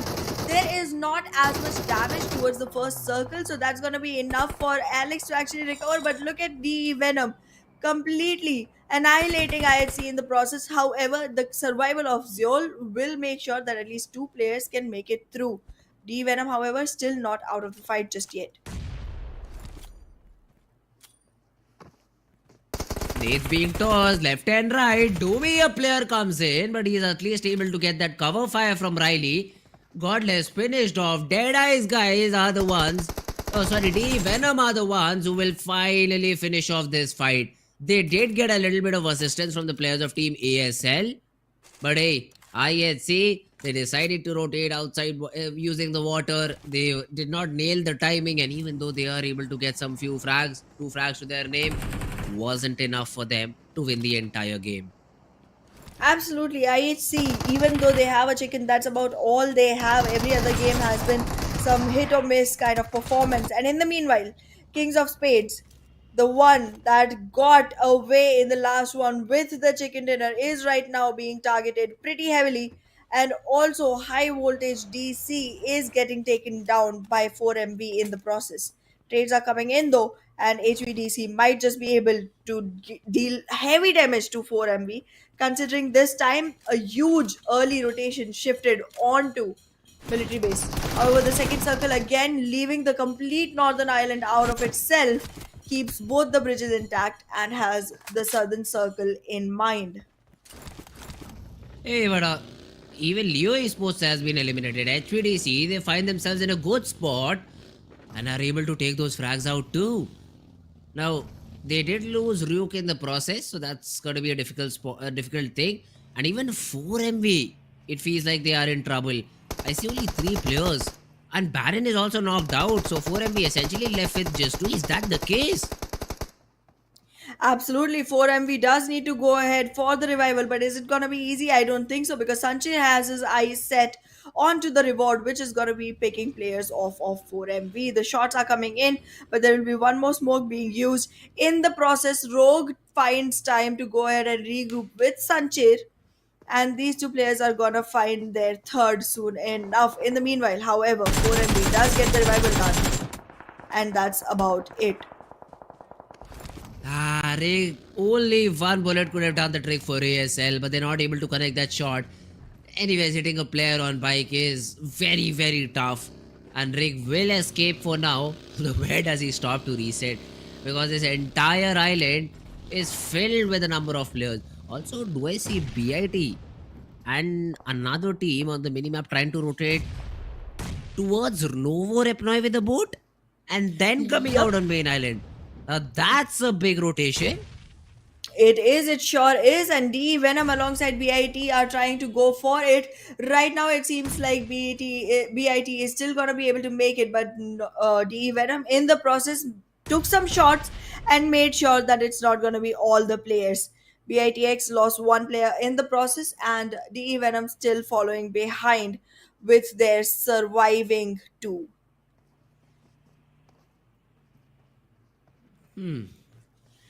STFL, I mean, the problem over here against the fight with the team SKYLIGHTZ Gaming is the time. For now, they are on the edge of the circle. Plus, there is no bridge camp. So SKYLIGHTZ Gaming are in a deep troubled situation now. One of the players is already out of the game. Nima just gets blasted off the earth. And yeah, SKYLIGHTZ, as soon as they just lose these 2 players, they have to adapt and they have to have a follow-up plan. They cannot use the bridge. I think they'll just dive into the water and try to swim their way inside the next circle. That's the only option I see for them now. A completely western shift coming in from the side. And now the Novoripno bridge is being used by SKYLIGHTZ Gaming and Stronger Fake Love to walk in. However, as I mentioned earlier, it's already being watched by Stalwart Esports, and that's going to be a hard fight. In the meanwhile, Seal gets taken down by DRS. I'm going to go with Stalwart Esports on this one. The way they're holding on to that camp on the bridge rotation, I feel like they might just have a great opportunity and taking this one home. I still stay with 4MV. No, I mean, yeah, even though they don't have a lot of players left, it's just 3. I still think that they have a very strong position inside the zone and they know how to convert it out. Now, STFL could have been a good bet too, but now considering they do not have the zone, they are just trying to fight it out and get as many points as possible with these fights. Nima, close range battle. He does see Senior in the process, but is just focusing on finishing the frags right now. They even were able to get one of the players back up, SKYLIGHTZ. So the knocked player was brought back into the game, and now STFL are facing an elimination. The nade does not connect, but Nima has been dropped to HP, which he cannot recover from. He will be taken down by the play zone if he does not pop the first aid in time, which essentially happens out. Although, no fear from behind just comes in, guns blazing with the DBS, gets a couple. But yeah, SKYLIGHTZ Gaming, I think their way over here ends, and they will be eliminated outside the blue zone now.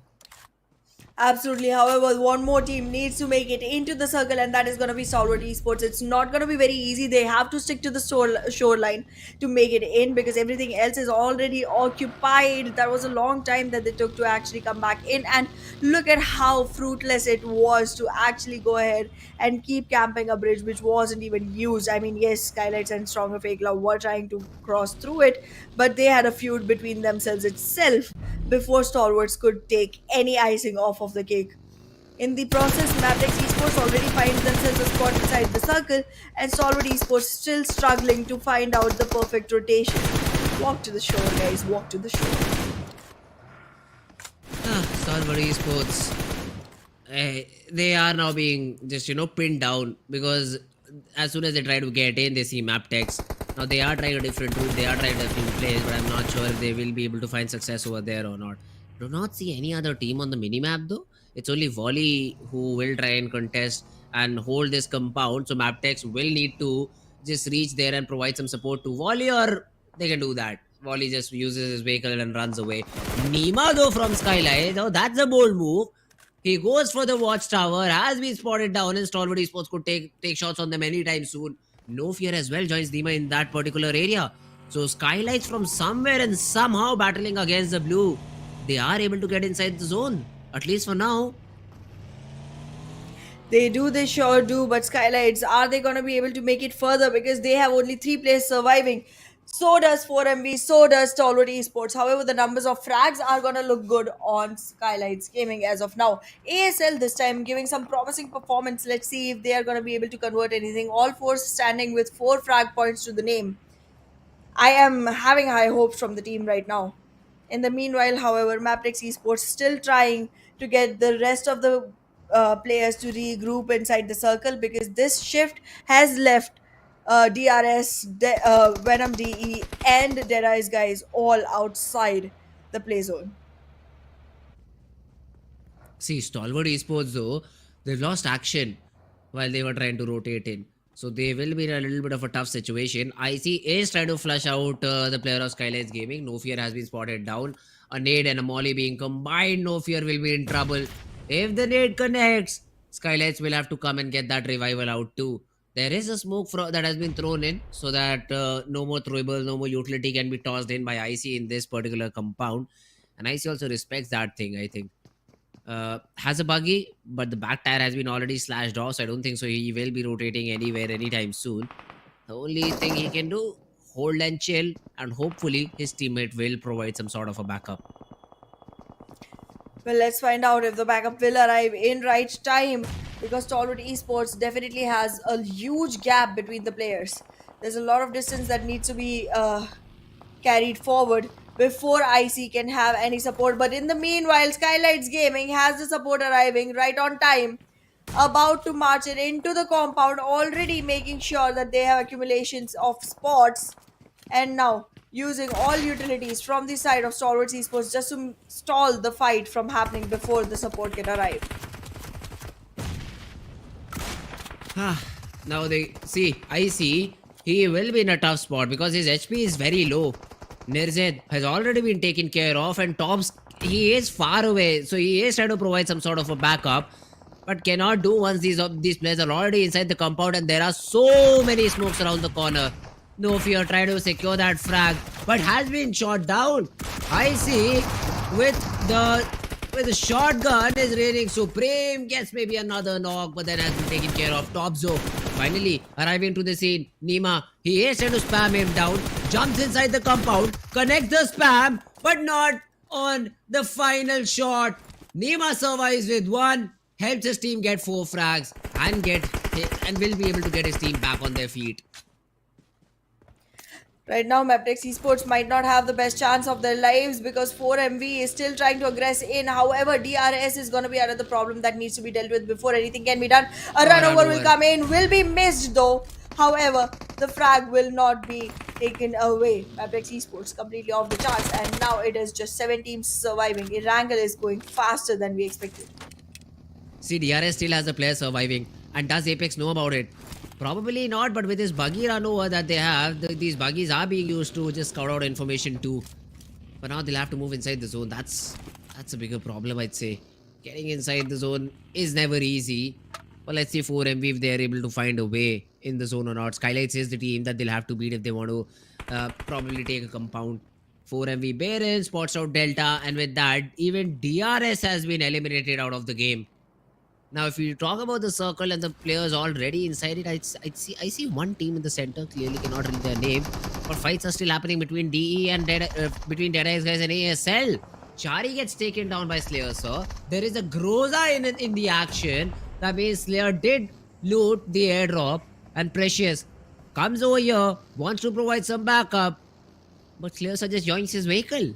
Oh, no, never mind. I thought there was no other vehicle available, but there was one for Precious Sir inside the smoke.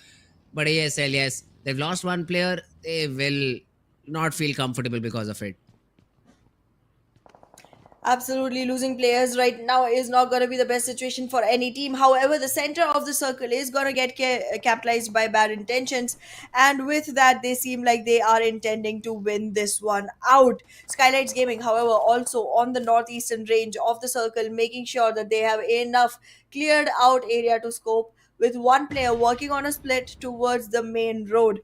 Let's see if he's gonna pick up anyone. In the meanwhile, however, 4MV going in for a rotated entry into the circle, but I don't feel to seem that this would work out right for 4MV because there's three teams waiting inside. 4MB, the rotation will for sure be difficult. Let's see if they're able to find a spot. It's all the zone's already shrinking. All these teams only have 3 players, so there is no squad available with all 4 players surviving. So that's going to be a problem for BIT, I'd say, because they only have 2.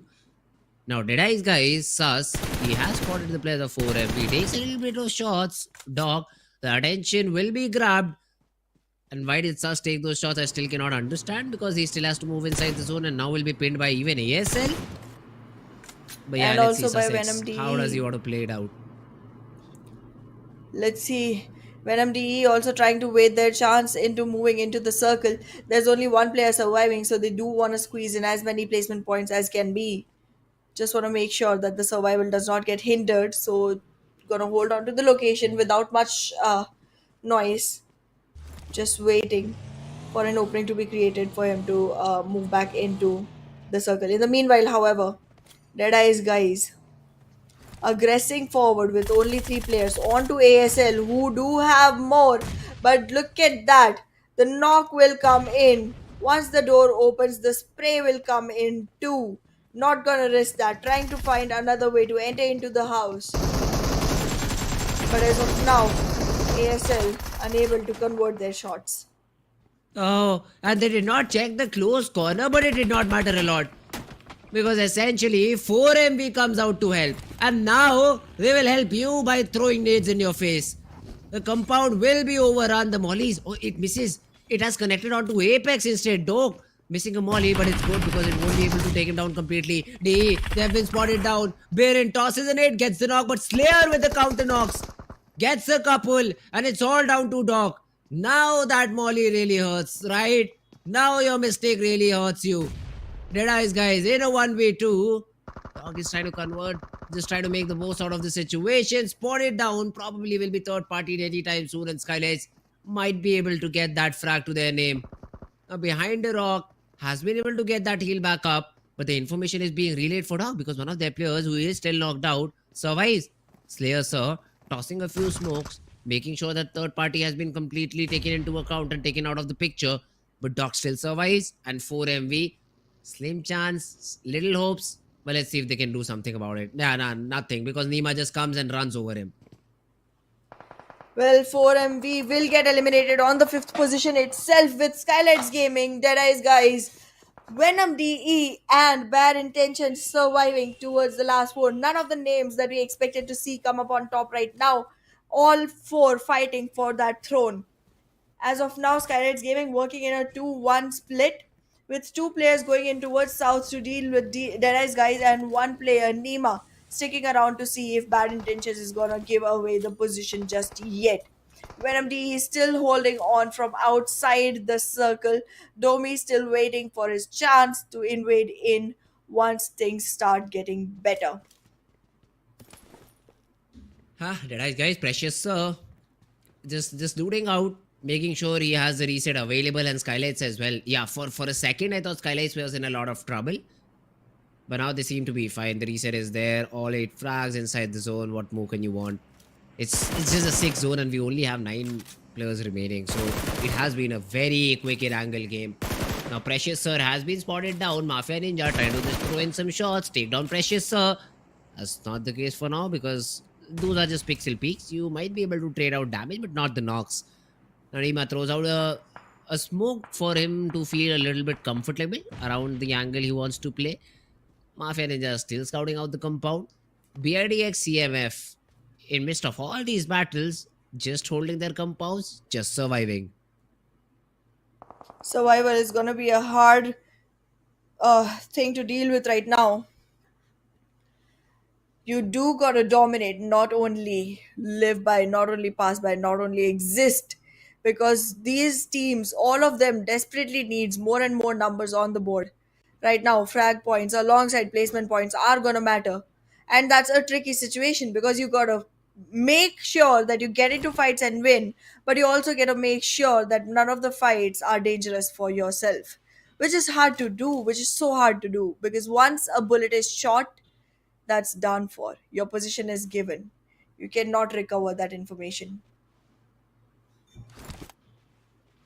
Dante, he's just pruning in. I'm not sure why the players of Team BIT are playing so apart from each other, even though they are just 2 players alive. Degree and uh, Dante, they could play together and hope for a better result. But now, considering the zone has gone into, I'd say, Degree's favor, or is it Dante? I'm not sure. But they should regroup, is my point. Now, Deadies guys, they also had to leave their compound. And now there's no safety out in the open. You just have rocks and trees to work around with because I don't see any vehicles available for the side of Team Deadies guys. And now, if Dante decides to walk up and just cross the street, he will be shot down. So, hopefully, he has a vehicle hidden behind the compound which he can use to get towards the shack that his teammate is in. Precious Sir, though, still figuring out a way to scout out and get some information against the players of Team SKYLIGHTZ Gaming. Let's see if he's given something or not.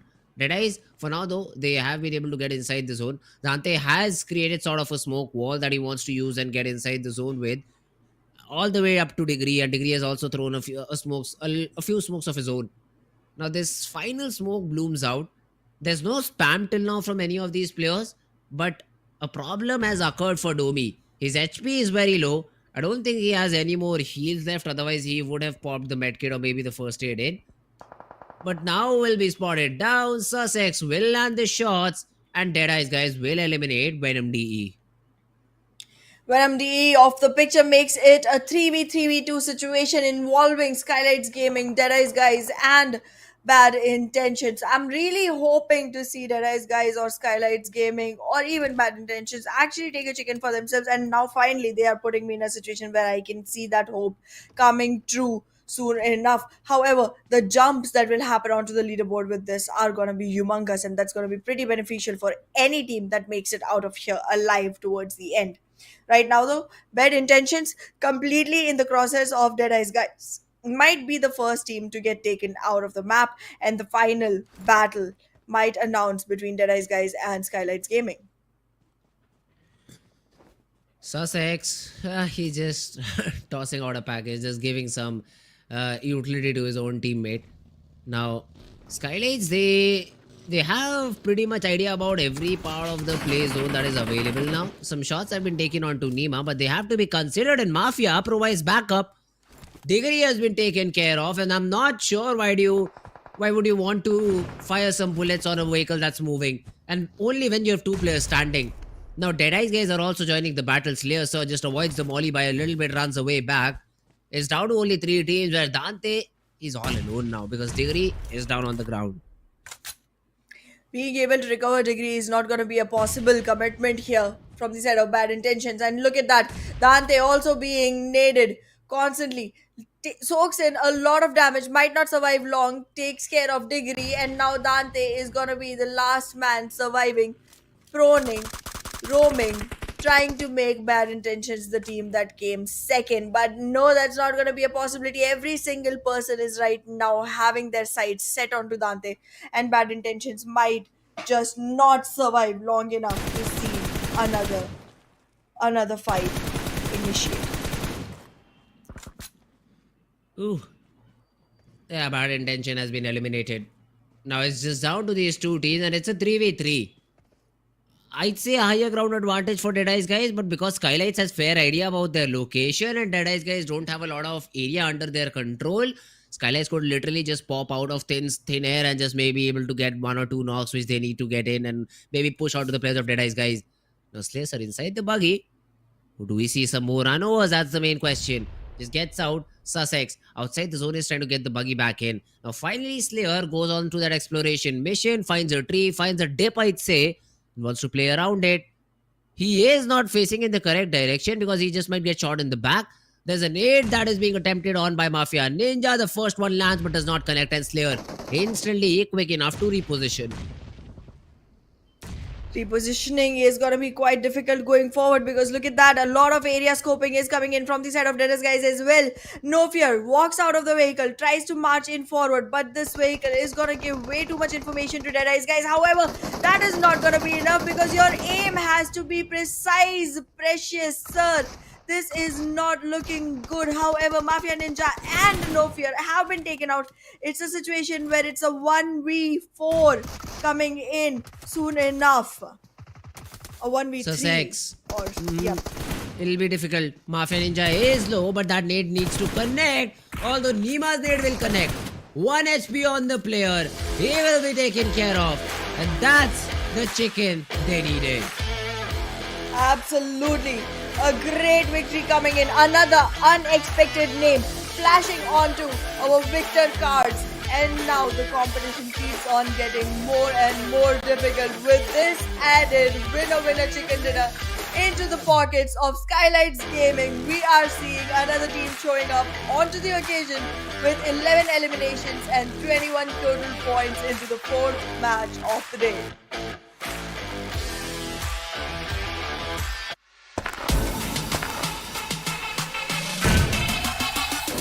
Make it clap.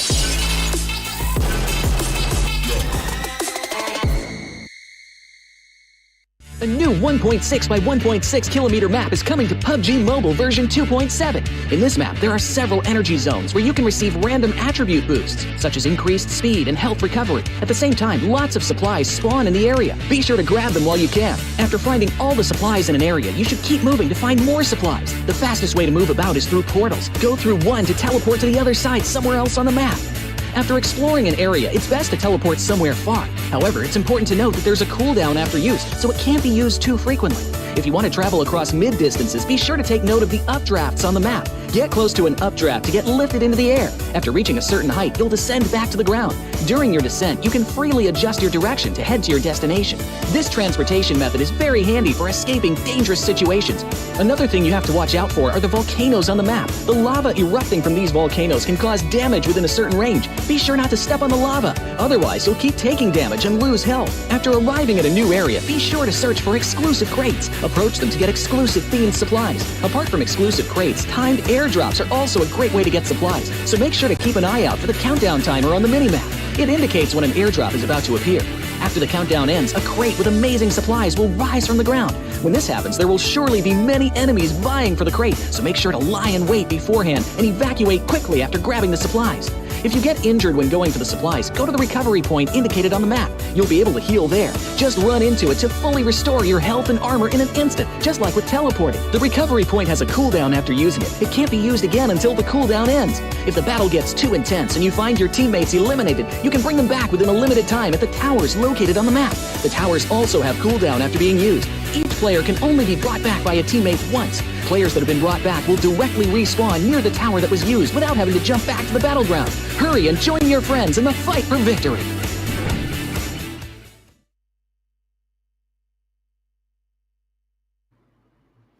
Welcome back everyone to PMPL SA 2023 Fall Season. I'm your host Ahana and with me on desk is Fritz. We have been seeing quite some new names coming up on top, serving their position right now. And this has been pretty exciting and interesting. However, this was the first time I saw a very cold last circle, Fritz. What's going on there? not a very cold last circle. I'd say this was one of those games where all the teams got eliminated so early on that we did not have a proper fight in the final circle. That's what Absolutely. it felt like.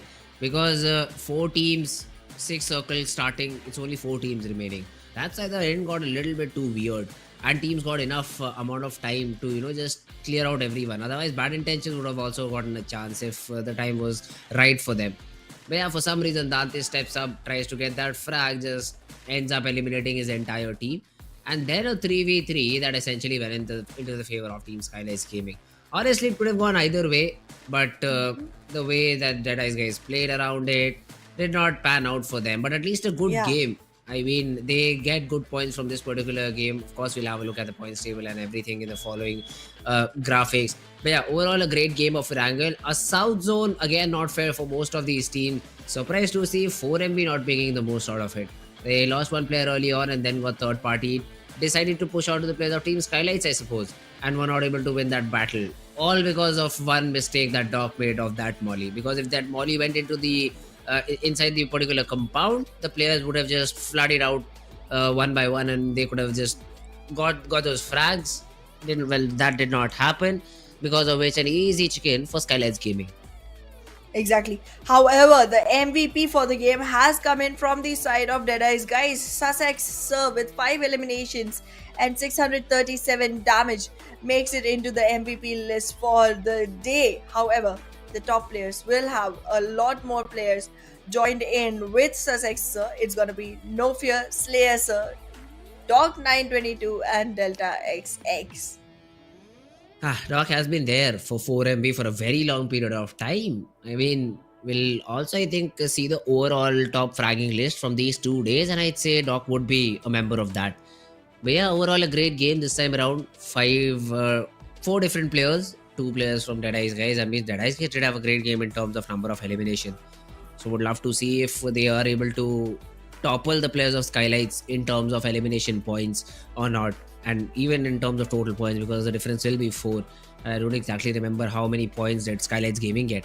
So that's going to be an important thing to see when we do see the points table. But yeah, these are your 5 top players. Now talking about the match summary too, we'll see another interesting stat in terms of the healing done. That is something I find literally very useless, but we still have it for some reason. Because healing is important. It's a game of survival. It's not only about 6 taking times Mafia frags. Ninja. Yeah, 612, that's huge. How many times do you have? Actually, that's one of the numbers that I was actually confusing. Would have been on the damage list, but well, the match summary does give you quite some hint into the match ranking as well. And look at that. No toppling happening here because 11 eliminations coming in from the side of SKYLIGHTZ Gaming as well. Yeah, then it's a great game for SKYLIGHTZ, because if they got 11 elimination points, 21 overall points, that's a good way. DEADEYES guys as well. 4MV also there because they got 9 frags overall, so 12 points for 4MV. But if we talk about the other teams, once again, man, King of Spades, they get a good game, but they then fall to just the 9th spot with 2 points. Mabetex only 2 points. Stalwart Esports, a name which we were thinking that will contest against the players of Team 4MV. If they keep playing like this, the lead is just going to keep on increasing. Exactly. The difference between Stalwart Esports and 4MV is going to get huger and huger if this is the way the numbers keep looking, and that would become hard to crawl back into, and it might even topple the position of Stalwart Esports and not let them stay on the 2nd position any further.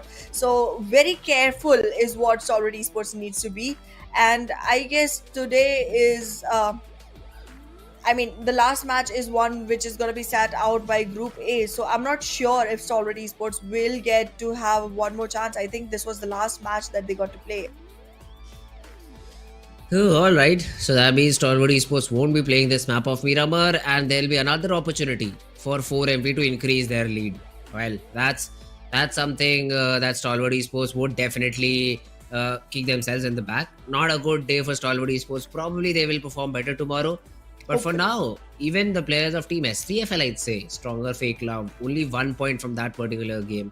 So these teams, they show up, they show us good games, but are not able to continue it for some reason. Exactly. The momentum is not favoring these teams, because I know 4MB is also not one of the teams that is doing consistent great performance, but then they are covering up the lead and every single time making sure that they do stay on the top of the table, and that's good enough considering that you have at least a double digit difference between you and the second team. That's all that you can ask for from a team, at least in the first 2 days, and eventually the momentum can show up in the favor of 4MV. However, the same can be said for other teams as well, because a lot of new teams are popping up, and so are our players from all of these teams pumped up and ready to walk into the last match of the day that is going to be on the map of Miramar. Hey, let's go.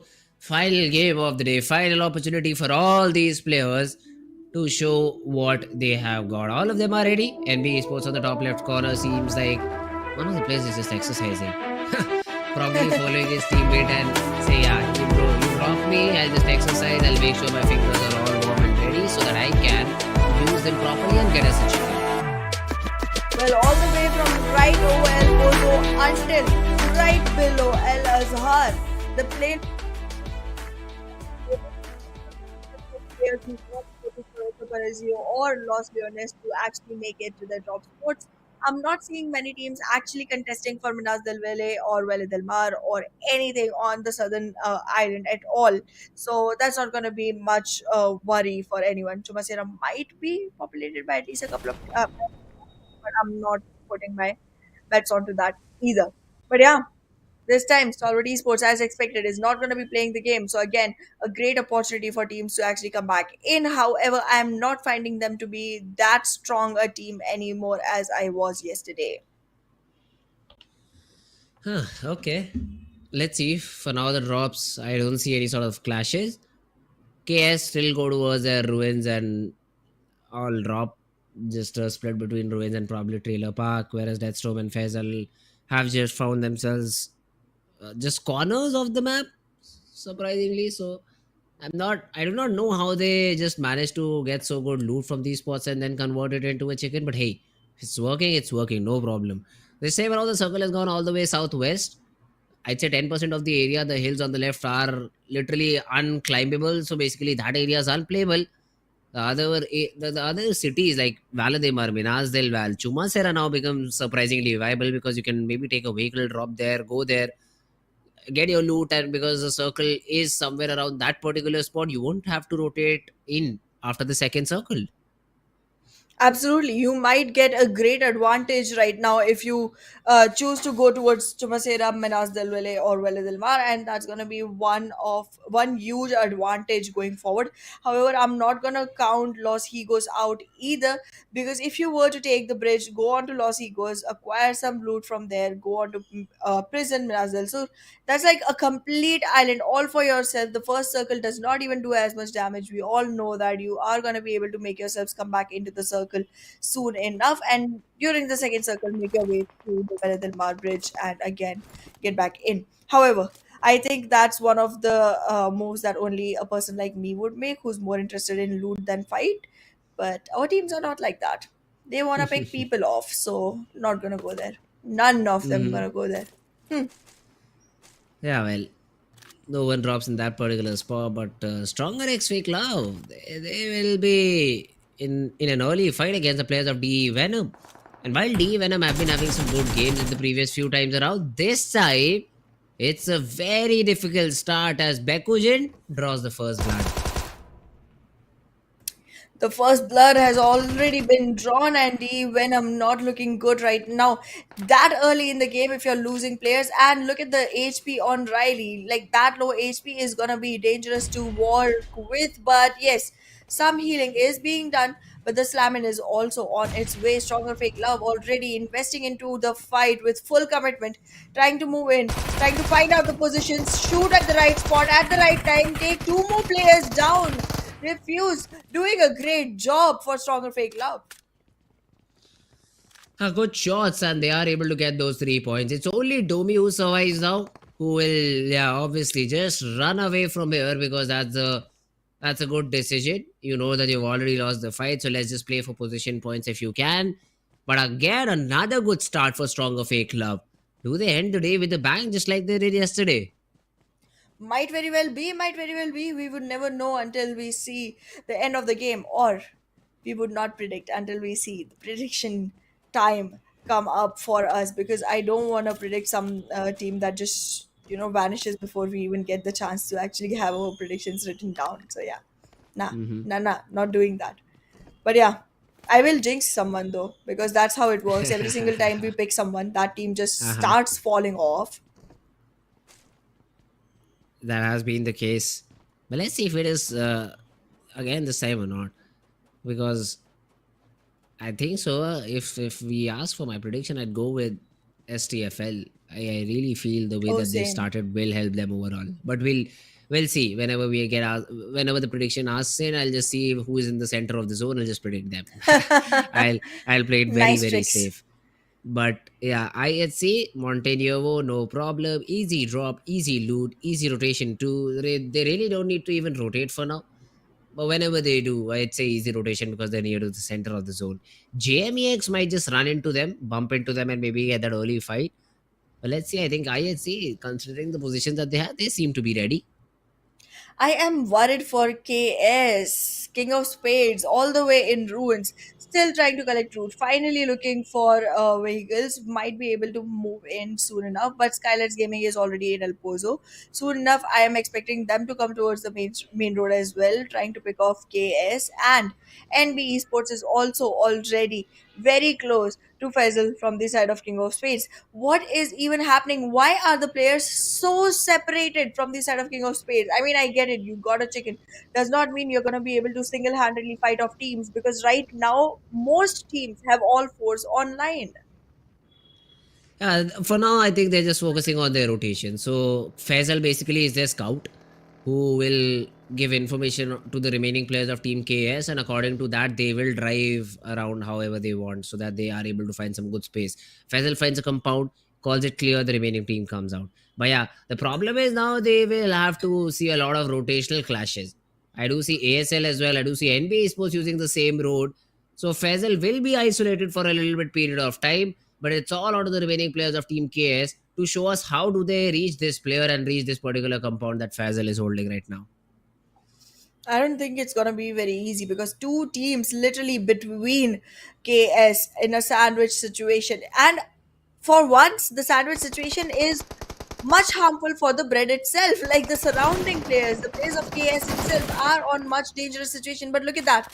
This can turn the other way around, because right now SKYLIGHTZ Gaming and NB Esports initiating a war between each other might give a great third party occasion for KS, and XOXOX already prepared to take damage onto this. Yeah, well, shots are being exchanged. Now, KS, they are also trying to play the third party over here. And as soon as Fizboy sees that he will be overwhelmed a little bit, just falls back. He knows he's got two frags. He knows that there is a knock as well onto Nima. It should not be that they just overcommit and lose a few players in the process. So they are just respecting the position that the players of King of Spades have. They will confirm their frags and essentially fall back. Well, so far it back was a good idea to go forward with, because this time around being third party is just going to be something that's hurtful for the team itself. However, stronger FAKELOVE, even after a great start right now, still surrounded in Impala itself, are going to find it hard to come back into the circle. They are going to have to rotate from near Los Leones, and IAWO will be waiting there to announce their entry soon as they approach. Seal as well, not looking very good onto the maps right now. Mabetex, however, has a clear entry into the circle, but soon will have to start rotating again, because by the time they enter, it's already gonna be time that the circle shifts itself. And this time, the shift is gonna be super centralized, all the way near Monte Nuevo and slightly above Vara del Mar. NBA Sports, they probably will secure their fourth frag, and they shouldn't have a lot of trouble securing it. Although it seems like that they cannot find this knocked player out. Yeah, finally they do. Faisal has been spotted down. He will be taken care of. And King of Spades, probably in a difficult spot now, considering they've lost another player. They lost their first player. So now it's just a three-man squad. Although we've seen two players as well just holding and getting a chicken. So three is just an extra number. But right now, Sleepy, he shoots a few bullets in a longer direction, but Demo shows himself. Could have been the surprise factor, but now, as soon as his information is revealed, he just uses the vehicles, fall backs to his own teammates, and will make sure he does not fall. Let's see. This time IHC is gonna be looking into multiple directions at once because the crowded area, the densely populated area under Monte Nuevo is gonna be pretty hard to hold on to. Right now, MAB again still on their way into the circle alongside DRS while the center stays acquired by 1, 2, 3, 4, 5, 6, 7 teams again. Why so many teams in one single area? And still stronger fake love, not able to make it in. Still surrounded into Los Leones itself. Yeah, well, I think since the zone is in such a way that it has shifted in a place where there are not a lot of buildings. So if the zone does not go towards the city, these open areas will basically harbor a lot of teams. The every dip there'll be a player. Count on it. Every compound there'll be a player. Count on it. So these things will have to be taken into account by the teams that are rotating from outside the zone. And let's see if they do it or not, because if they do not, they will be thoroughly punished for it. See, right now, Domain has a vehicle. He is trying to escape with it, maybe fall back towards his own teammates. Whereas Viper, his job will be to provide any sort of cover fire that he can, but he has been able to enter inside the zone. Probably will give information that area near B is clear, guys. You can just easily rotate. That's absolutely right. But right now, oh goodness. Okay, so let me bring in a little bit of math here. It's an 8 by 8 map, right?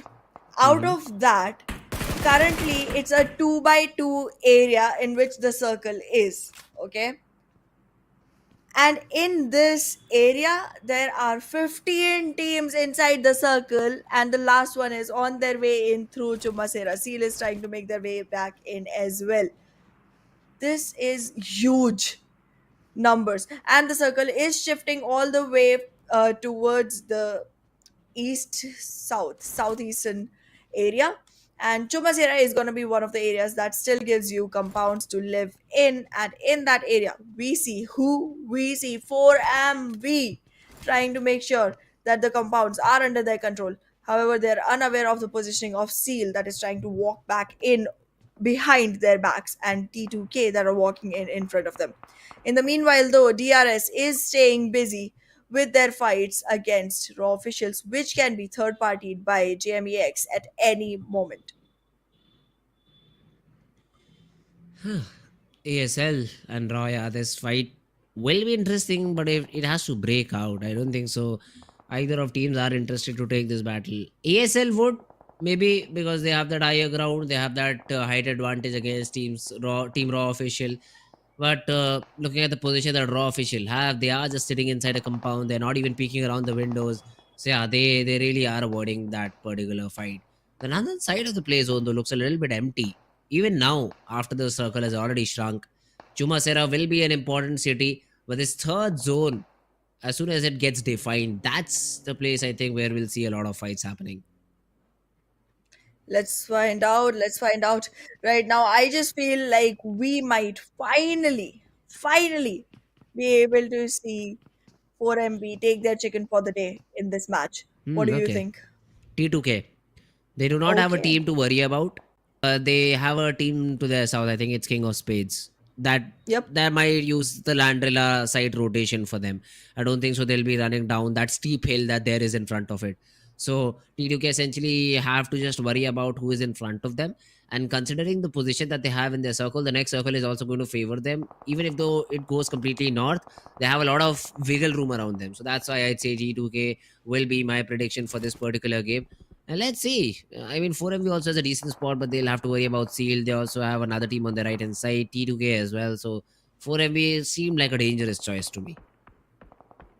Alrighty, alrighty. Well, we'll find out. So far, you or me, neither one has gotten any predictions right. So, Yeah, not that's like we true. have much to lose, not like we have much to compete about. We're just being friendly here, okay? However, JMEX still trying to find their way back into the circle. It's not going to be very hard. They are literally on the line, and it's literally empty in their surroundings. However, Raw officials are going to have to worry about stronger fake love, and alongside they have ASL as well. Both of these teams are going to be hard to take care of at once, so they do have to pick their battles very carefully, which team to deal with first. And I would suggest go for ASL, because if you go with stronger fake love, you might have JMEX trying to third party right onto you. Yeah, well, for now, NBeSports is Kujin. I do see Sekujin in this compound, but there's literally a mole living with them that needs to be figured out and taken care of as soon as possible. But unless and until he strikes, I don't think so he'll be a big of a problem. Deadeyes guys, though, Chifu is very isolated from his team, but probably the insurance policy or maybe a different angle if this particular compound gets raided. But what if Shifu sir gets slammed on? Yeah, Deadeyes guys will try to protect him, will try to throw in some cover fire. But if Shifu sir falls, that could really be the game. So he needs to play it out a little bit safe in the compound that he is. For now, he is just running all around. So ASL could have an easy target on their hands. Well, let's find out if the easy target is going to be converted just yet or not. IAWO, again, one of the teams that has a lot of expectations uh, onto themselves, still not showing up to the occasion just yet. Gotta show us their best game.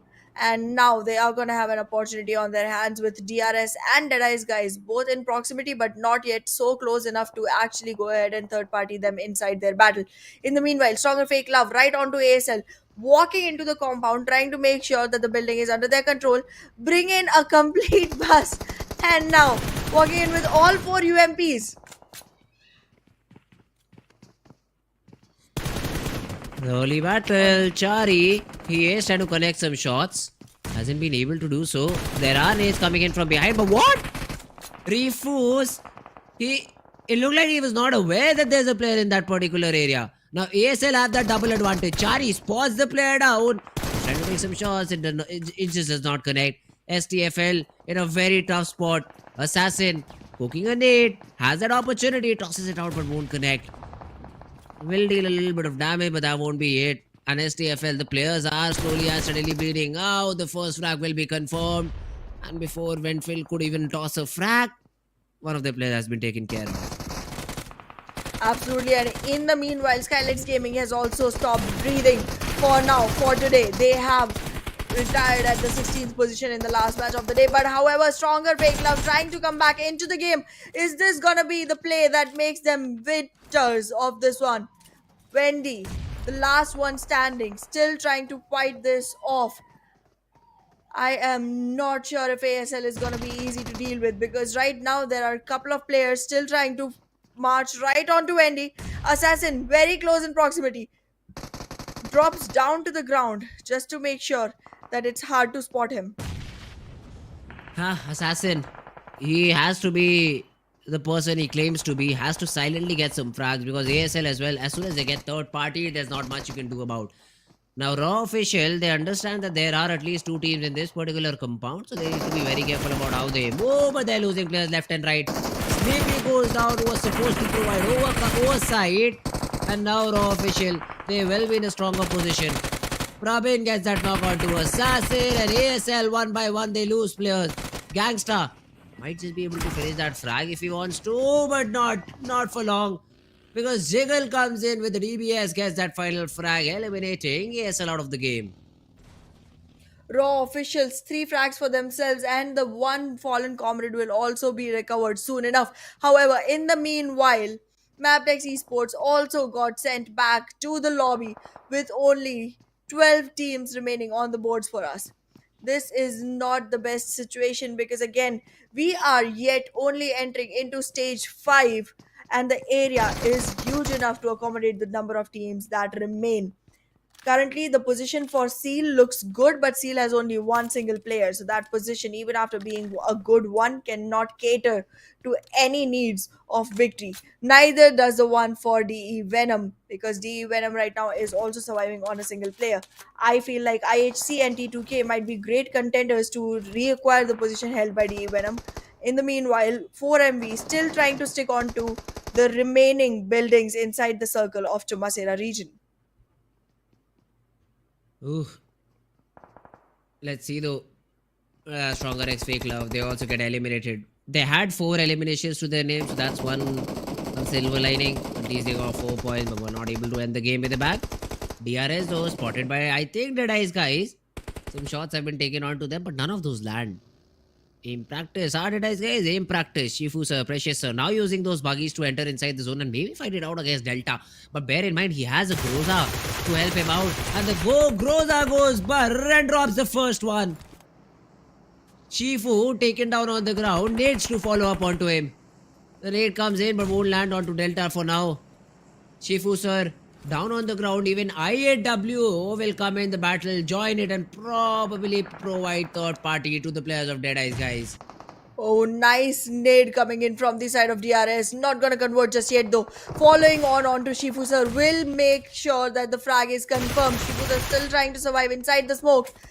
No connection just yet from the side of Delta, but still not a very difficult situation because DRS can make it through. However, the one person to be aware of is gonna be Sussex sir because he is in an optimal spot to actually spot Delta and shoot at him.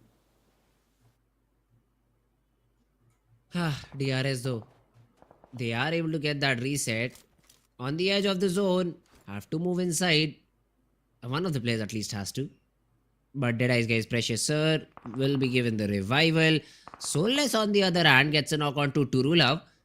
But T2K's player will throw in a molly, will take care that Soulless cannot hurt his team anymore. Sussex though on the other hand, taking some shot, the third party is coming in. 4MV East manages to find that knock on to Viper. Viper gets completely taken down and that's a 6th elimination found by 4MV overall. 6 is a good number for eliminations just yet, but will 4MV be able to make it through? Because still 7 teams survive and 4MV with every single number is hoping to get the chicken. Because anything added with 10 just becomes much more bigger and a huger distance between them and Stalwart Esports.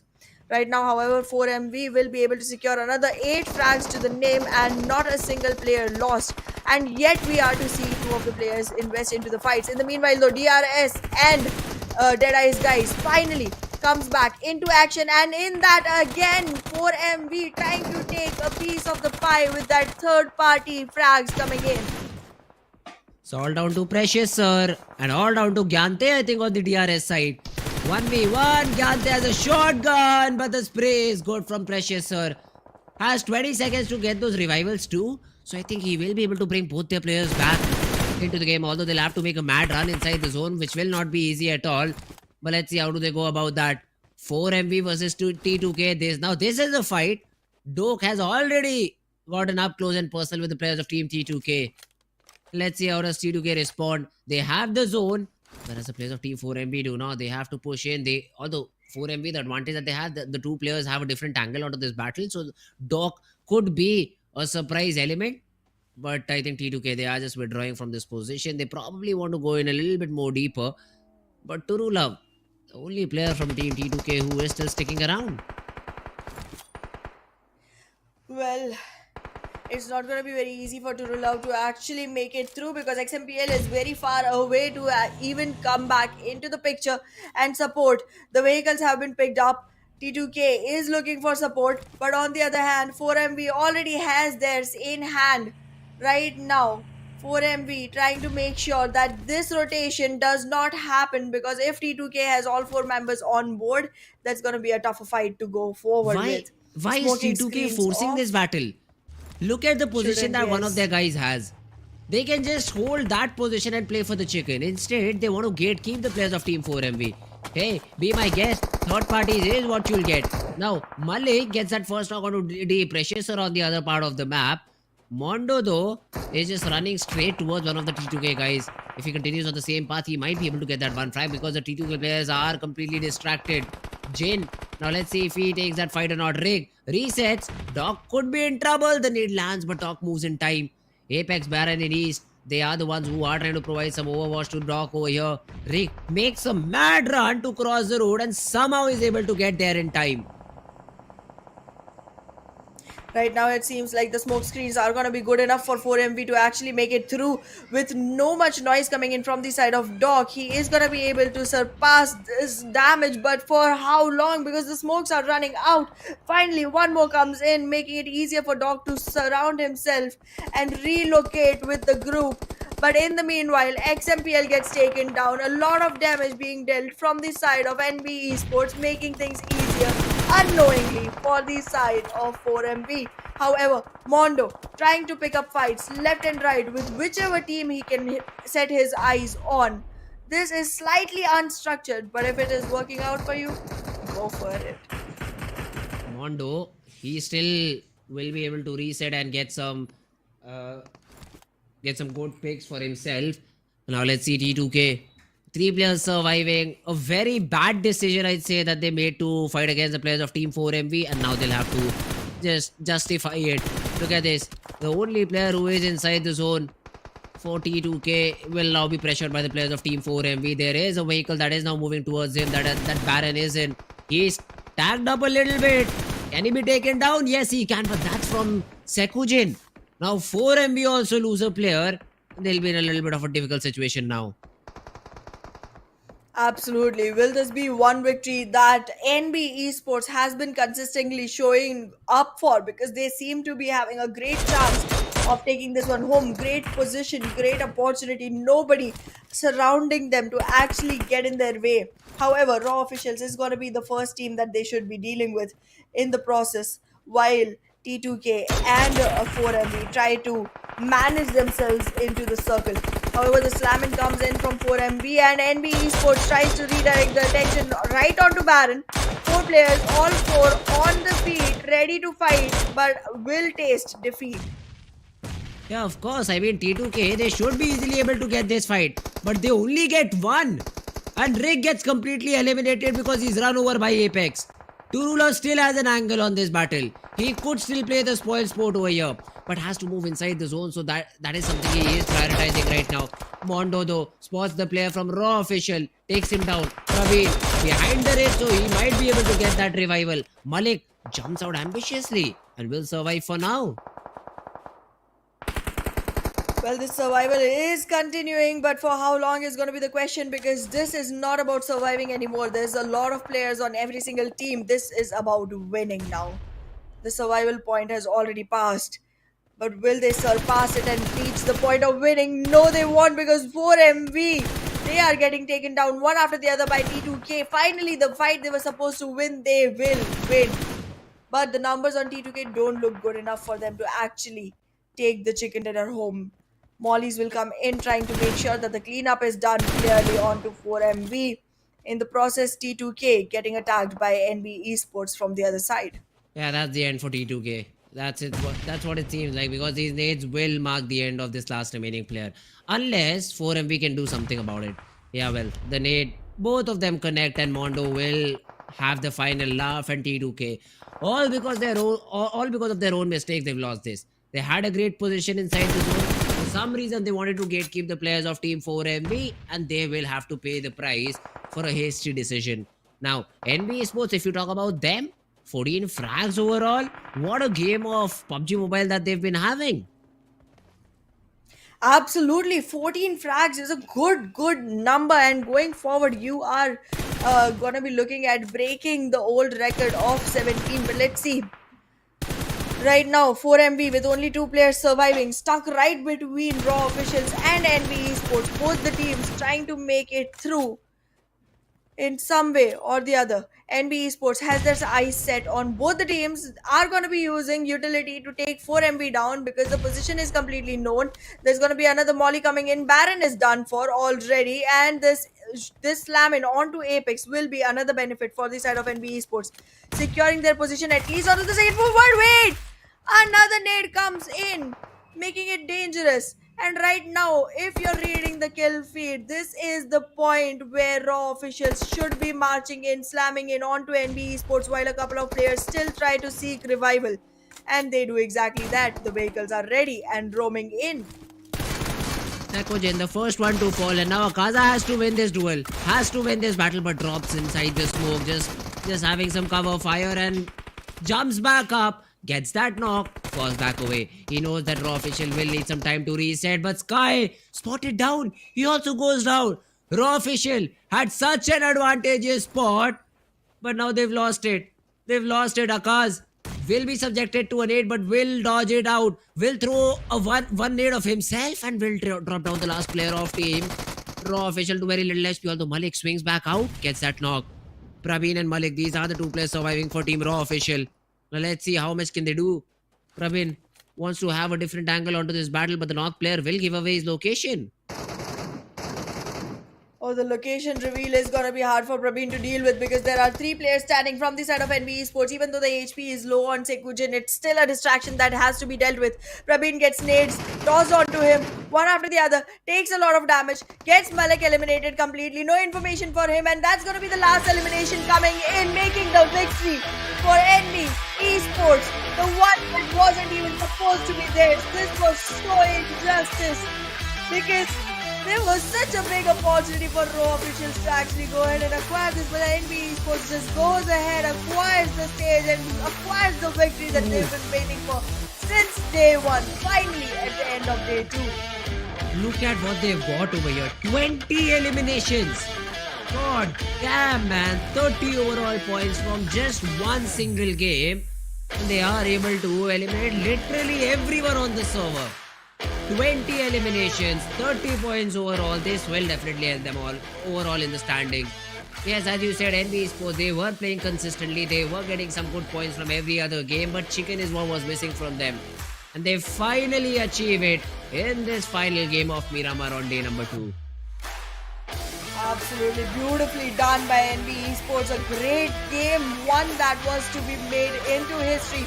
20 eliminations, as you pointed out.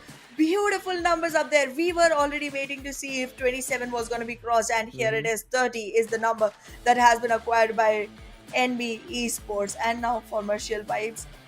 For now, sorry. The record has been broken. Maybe tomorrow. Again. Yeah, you might be able to come back tomorrow. But for the way they performed in, I'd say day number 1, I'd say that still they are ahead in terms of the lead. So that is something that they'll have in their benefit. That's something that they'll have in their control. Overall standings is something I'm excited to see now because NBeSports also performed in a very good fashion in this game. 30 points is not small feat to achieve. And yeah, 4MB did not have a good game. I mean, they sort of did top 5, still very consistent, got good number of frags too. So still a very good game. But yeah, it was a good jump indeed by the players of Team NBeSports. Stalwart could be the ones who will be dethroned from that second spot. But yeah, talking about the game of Miramar, MVP has to be from the team of NBeSports. I'd say 7-8 frags is what one of the players might have. Oh, it's actually set with just 6 eliminations. Then it's a team effort in terms of 20 frags. Absolutely. Sek with 6 eliminations and 902 damages secures the MVP status for himself. However, the way the game has been, the number of frags that have come in for the side of NBeSports, considering 6 is the highest number, as you said, it is a team effort. I think top players is gonna be completely hijacked by NBeSports. Why not? I mean, 6, that means 14 frags left between the 3 other players. Akaza with 5, Fizzboy with 5. We still have 2 players from 4MV, 4 Miracle Vibes. Probably they got what, 10 frags overall, 5 for Apex, 4 for East. I think one more frag could have been achieved by one of their teammates. So 10 frags, top 5. Nah, that's a good game. I thought they did not have a great game, but yeah, that's even better. Absolutely. And I can see overall 16 frag points from the side of NBeSports up here. So the one player that we are missing out on right now has 4 frags for sure. However, the match rankings. Commercial Vibes secures themselves the 3rd spot with 9 eliminations and 5 placement points on this one. I was trying to see if they had more, but the ones that made it into top players are the only ones who were actually able to squeeze in any frags at all for Commercial Vibes. However, NBeSports with 30 points, huge numbers up there. Oh, that's true. DRS though, not the best possible game. Again, just 3 points. Same can be said for all the other teams in this chart. I mean, SKYLIGHTZ Gaming won the previous game. It was like that they won the game. This time around, they get eliminated on the bottom of the leaderboard. So again, one of those games, one of those positions where we see a lot of teams after getting a chicken dinner. But now is the time to see the overall standings. That's something we would love to see. 4MV still sitting on top of the gap, reduced to only 5 points, and it is only one team that is in contention, that is Team NBeSports. And even though SKYLIGHTZ got 0 points the previous game, they still sit on the third spot. Yep, but the gap between SKYLIGHTZ and NBeSports is literally 18 points. 18 points. That's huge. Exactly. That's going to be hard to cover up for. That's literally one whole game that you have great run on and then nothing from the side of NBeSports for toppling that down. But yes, with only 5 points in difference between 4MV and NBeSports, this looks a great shot for the side of 4MV and NBeSports to actually make forward. But yeah, I mean, we did see loose performance from a lot of teams in the last match. But to be honest, Fritz, can we even blame them? If one single team is taking away 20 frags, another team is taking away 9 frags, and then another team is taking away 9 frags, how many do you even have left on server to go ahead and acquire on? That's correct. I mean, great job done by the top 3 teams. And if we talk about today, I mean, SKYLIGHTZ, yes, that has been an improvement. And if you look at this, Mafia Ninja, AJ, No Fear, Nima, all these players have played good, but No Fear. Outstanding performance. Total 10 eliminations by just a single player. Has been a vital player for his entire team.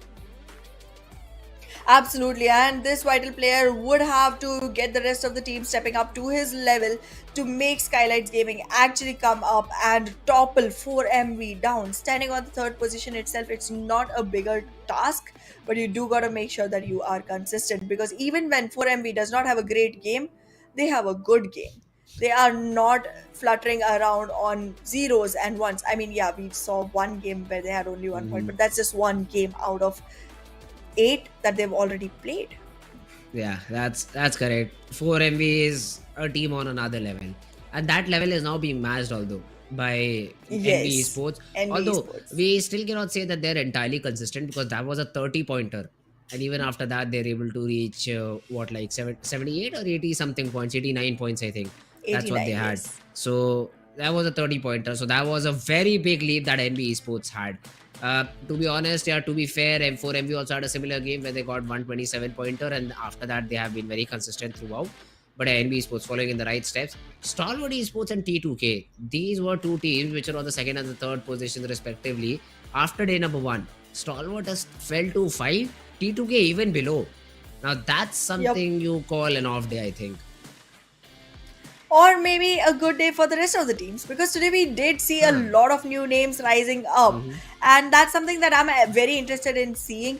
We did not see a single chicken coming in from the side of 4MV. Yes. I'm not saying I don't want to see them lifting those chickens, but it does make it clear that the competition is tough. It's not going to be a clear-cut win or lose. But yes, 4MV does maintain their first position even in the second day of the first week. Yeah, 4MV are the only consistent ones, it feel like. I mean, they have been playing great. Somehow they are being offered fights that they usually should not be offered, and they're able to win it out surprisingly. So 4MV, great job done by them. I still cannot get over the fact that you throw away a very good position inside the zone to just gatekeep a team. I still cannot get over that particular fact. Yesterday I couldn't get over a player needing your own teammate and then you losing it out completely. Now, many people will just point out that and say that 4MV even did that today. I mean, Doc threw that molly onto his own teammate and they were not able to. But the problem is 4MV just justified it exactly in the next game. But then teams who throw raids on their own teammates, and if you're not able to justify the other game, that's something where you will be definitely poked upon. 4MV, if they continue their similar performance, hey, they can just drop in. One of their player drops a raid on 3 players. I won't complain, because I know they just can bounce right back into the game. So those were some of the observations that I had for day number 2. I hope day number 3 is a little bit better than this. Hopefully, or maybe we see some new mishaps happening, because you learn from every mistake, and the more new mistakes you make, the better the learning process gets. That's what I believe in. So we'll come back tomorrow with more mistakes and more fun, more entertainment served right here, right for you. But until then, we're going to be signing off for today. I've been your host, Ahana Aiden, and with me has been Fritz for today. See you tomorrow.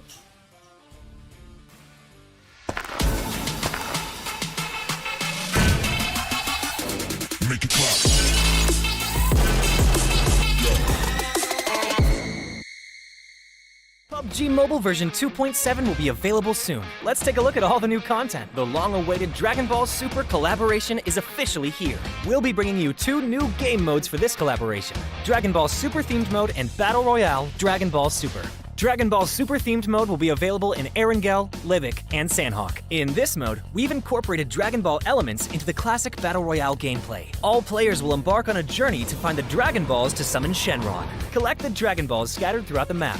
The team that gathers all 7 will be able to summon Shenron at the Shenron altar and make a wish to obtain powerful buffs. Maybe if you're super lucky, you'll get 3 wishes at once. During the journey of collecting the Dragon Balls, players will obtain a type of energy called Ki during the game. Players can use Ki to unleash famous Dragon Ball moves. Players can obtain the Kamehameha by picking it up. It equips to the pistol slot. After charging, it will release a continuous high-damage beam. Fukujutsu is another skill that can be picked up during a match. Players can use this skill to fly freely in the air and make quick tactical maneuvers. The Senzu Bean is a new recovery item that is incredibly effective. The Dragon Radar can display the location of Dragon Balls that haven't already been claimed by other players. It can help you collect the Dragon Balls more quickly. The Air Car can carry up to 3 players. It's easy to put away and has better performance than regular vehicles. Tenkaichi Budokai, Kame House, Korin Tower, Dragon Ball Village. These are some famous landmarks that will appear in the game. Call your friends and explore with them now. The collaboration this time even has a hidden challenge, named Dragon Ball Trial. Win consecutively in the themed mode for a chance to take on the challenge. After accepting the missions, the team has to follow the instructions and gather 7 Dragon Balls. During the process, your team's location will be exposed to other players. All players will be drawn into battle for the Dragon Balls. To win the game, the trial team must successfully secure the Dragon Balls, defend the altar, and then summon Shenron. Are you ready for the challenge? In this standalone mode, named Battle Royale Dragon Ball Super, players can roleplay as iconic Dragon Ball characters, use powerful, unique moves in a brand new anime-style map, and become the ultimate victor. There are 5 Dragon Ball characters in this mode. They are Son Goku, Vegeta, Ultimate Gohan, Piccolo, and Frieza. Select your favorite fighter. Master their skills to suppress your enemies and achieve victory in intense battles. In the new version, the new Ace 32 firearm will be made available on all maps. It uses 7.62mm ammo and has 6 attachment slots. What are you waiting for? Go try it out now. Furthermore, this update also includes a firearm attribute tag display. Newer players can go to their backpack to look at the tags of a firearm they've picked up to quickly grasp its characteristics. The new Cycle 5 Season 13 begins on July 18th. Be sure to stay tuned for the new season rewards. That's a wrap for the main new content of the upcoming version. For more information, be sure to follow our official PUBG Mobile community. Winner, winner, chicken dinner. See you next time.